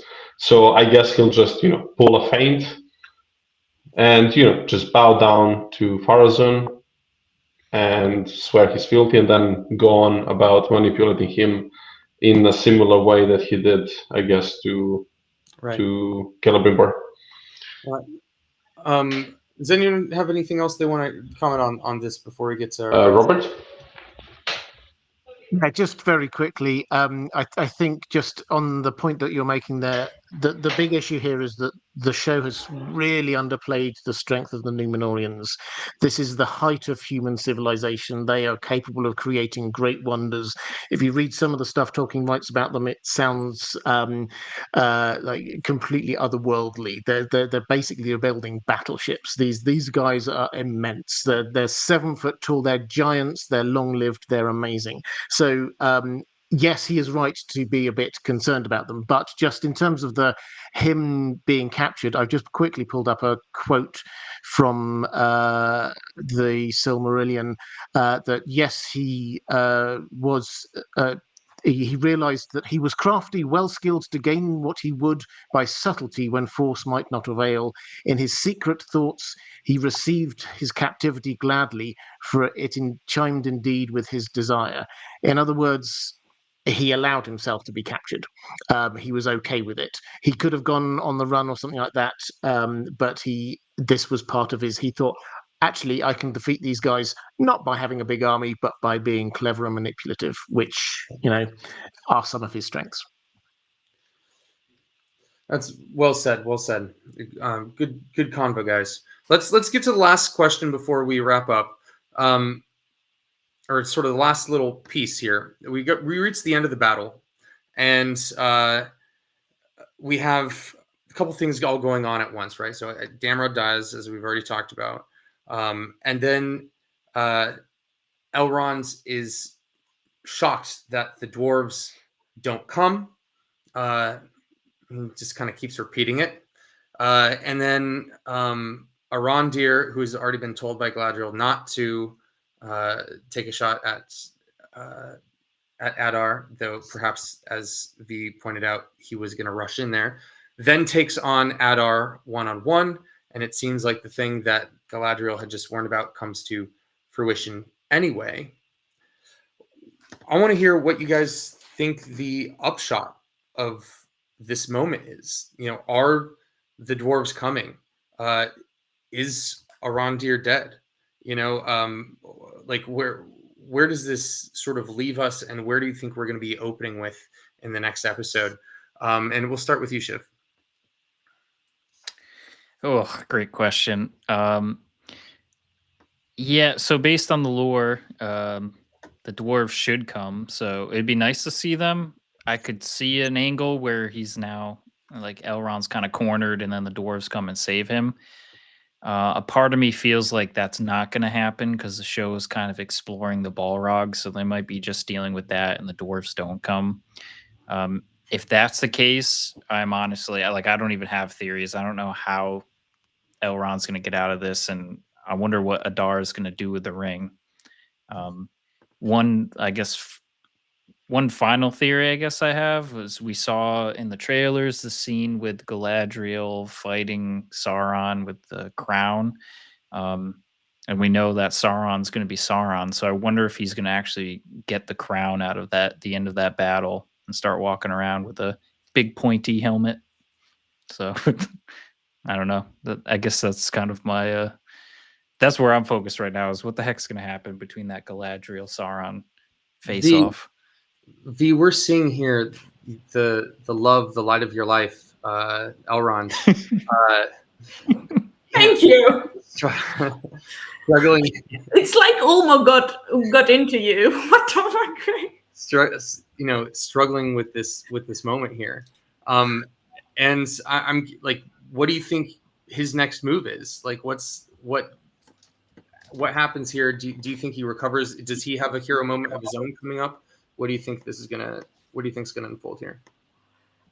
Well, I don't think he's having a hero moment, honestly, because the battle is gonna be pretty devastating anyways. Losing the ring, I don't know, it's pretty bad, especially when you were talking about how you don't want those rings being used.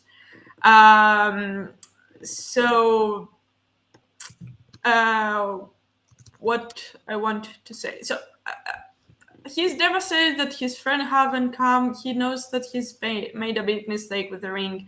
The only big moment that we have coming for him is establishing Rivendell and getting all these refugees safe. So I don't think we are gonna see him any more heroic. I think we are gonna see him even more devastated by the end of the season. Yeah, that's it. Yeah.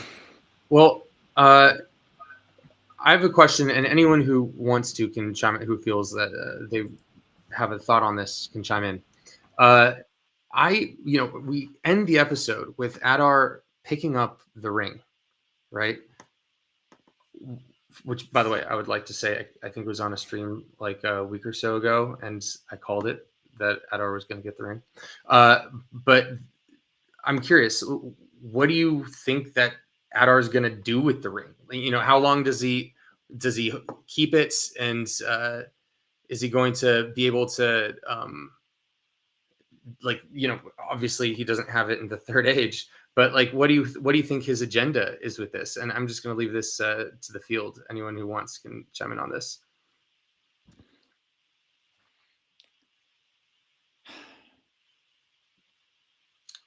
All right, someone's got to chime in.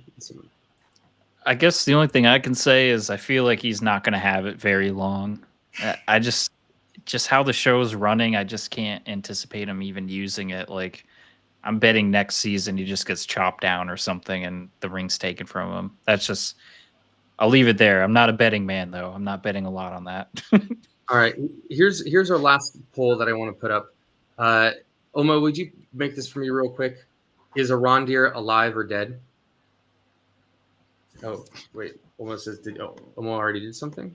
Oh, I should be looking at this. Will we see Adar in season 3? Oh, you already put up a poll. That went well. Yeah. Yeah, that's fine. I just wanted, I was trying to get a sense, because I know that, well, hold on. Oh, are you switching it out, Olmo? What's the deal? I can't tell. I think he is. We'll have to go up in a little bit, and I'd love to hear the audience vote on it. I want to see what people think, because I thought it was kind of nicely done in a way where it's a little unclear what's going to happen here. And then let's end the episode the way we normally do. And while people answer that poll, I also want you to put in, Robert, we sort of have a little tradition of people say, starting with their least favorite thing about the episode, their favorite thing about the episode, and then what they're looking for most in the next episode. And we'll go from bottom to top, but I would love if our audience, everyone watching the stream, would put in the chat what their favorite, their least favorite, and what they're looking forward to. Sound off. We want to see what you guys think is going to happen, all that good stuff. And V, why don't we start with you? Okay. So I had some thoughts about Arondir, but I guess I will keep them for episode 8 when we know if he will be alive or dead. Give us your thoughts. No, it's just, for me, these kind of scenes are very, I pause and rewatch them because I study medicine, so I'm very interested to know how that trauma actually penetrated Arondir, and I have analyzed a couple different ways, but at the same time, I think we have been spoiled on his fate, so it doesn't, and this is my take with the Saurons. I don't really like some of how they downplay some of the hits that people get, especially when they are not elves. Because okay, Arondir is an elf, so whatever fate they choose, it will make sense. Whatever. But yeah, I would like them to pay a bit more attention to that. But that's just me. Anyways, so the good, the bad, and the next episode. Yeah. Favorite part, I would say, Hello, Mr. Mouse. The whole Celebrimbor breaking the illusion was honestly so good for me. Along with the goodbye that he said to Galadriel. And then for the bad, I mean, I think the keys was the worst out of the two problems that they had with this episode. I really think it took away from the conversation that we could have been having, and there were other ways to write around it. So was probably to make people chat about it. But anyways, I didn't really like it. Next episode, what I want to get, what I really want to get is not Rivendell exactly, but the idea of it, maybe. Like, I would love that, because it gets established somewhere now. And actually, I made a while back a video on Rivendell and its history, and I said that in that video that it would be very nice if we end the season in a note of hope and knowing where some of our characters are, because the whole season is just devastating and just drunk in sorrow and tears. So if we get something more, something to get our hopes up, that would be Rivendell. So yeah. Awesome. Strider, how about you? So, how bad is the echo? Just talk about that first. It sounds Is it like right? it sounds like you're doing some medium depth spelunking, but it's yeah. Okay, I'll try to be short then. So I would say the worst moment, I guess, the kiss, because it's not terrible. It's like I can live with it. Like he doesn't know he's going to be her son-in-law in the future. There's a purpose behind it. Like the context really does matter and so on. But yeah, I think they could have written something else. They could have, for sure. So we could have avoided it. And that takes away from the conversation about the rest of the episode. So I think that's why it's not great. The best moment, literally every single second of Charles Edwards and Charlie Wickers on screen.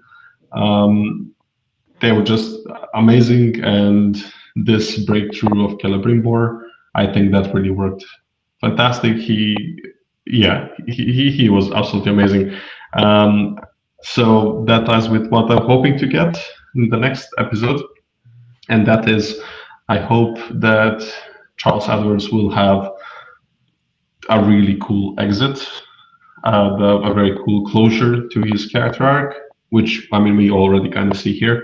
And I hope that if any other character is going to leave us, whoever it is, I hope it's also a cool ending over there. And yeah, I hope we have a strong finish to the season. But yeah, hopefully also on a nice, hopeful note. Yeah. Shiv, how about you?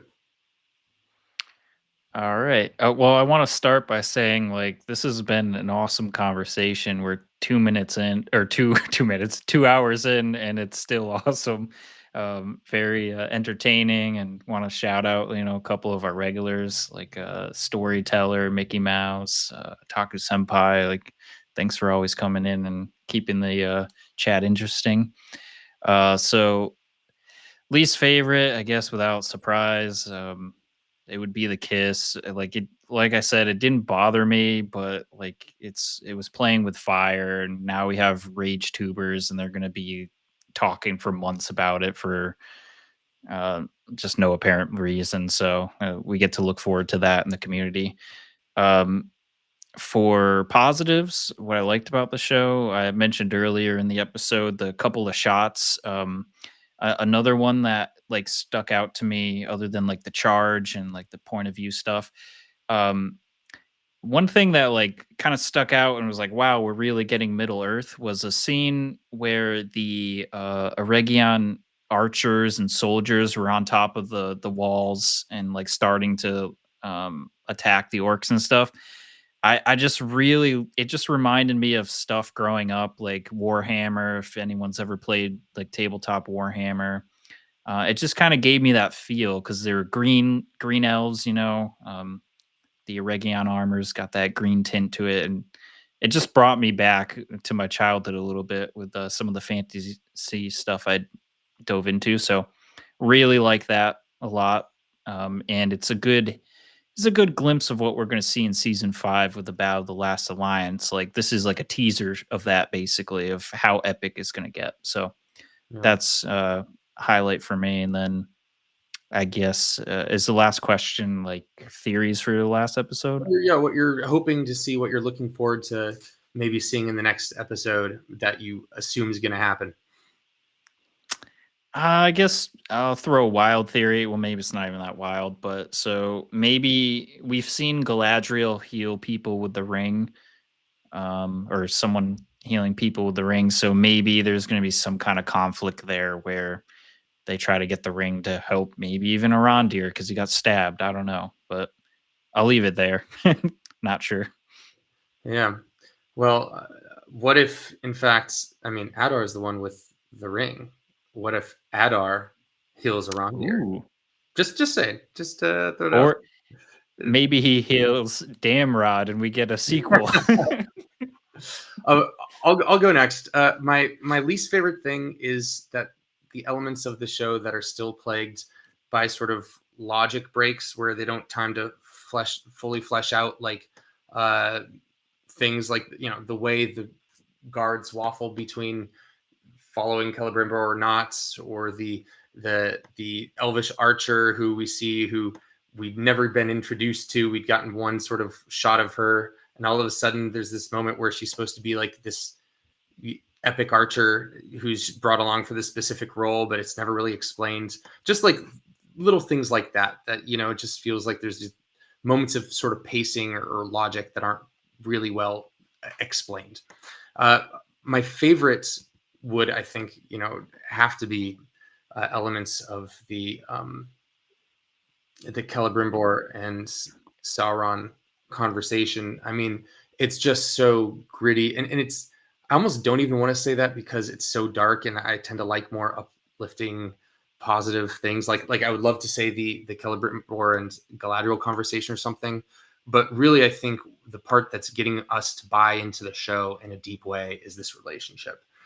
So I just have to shout that out again.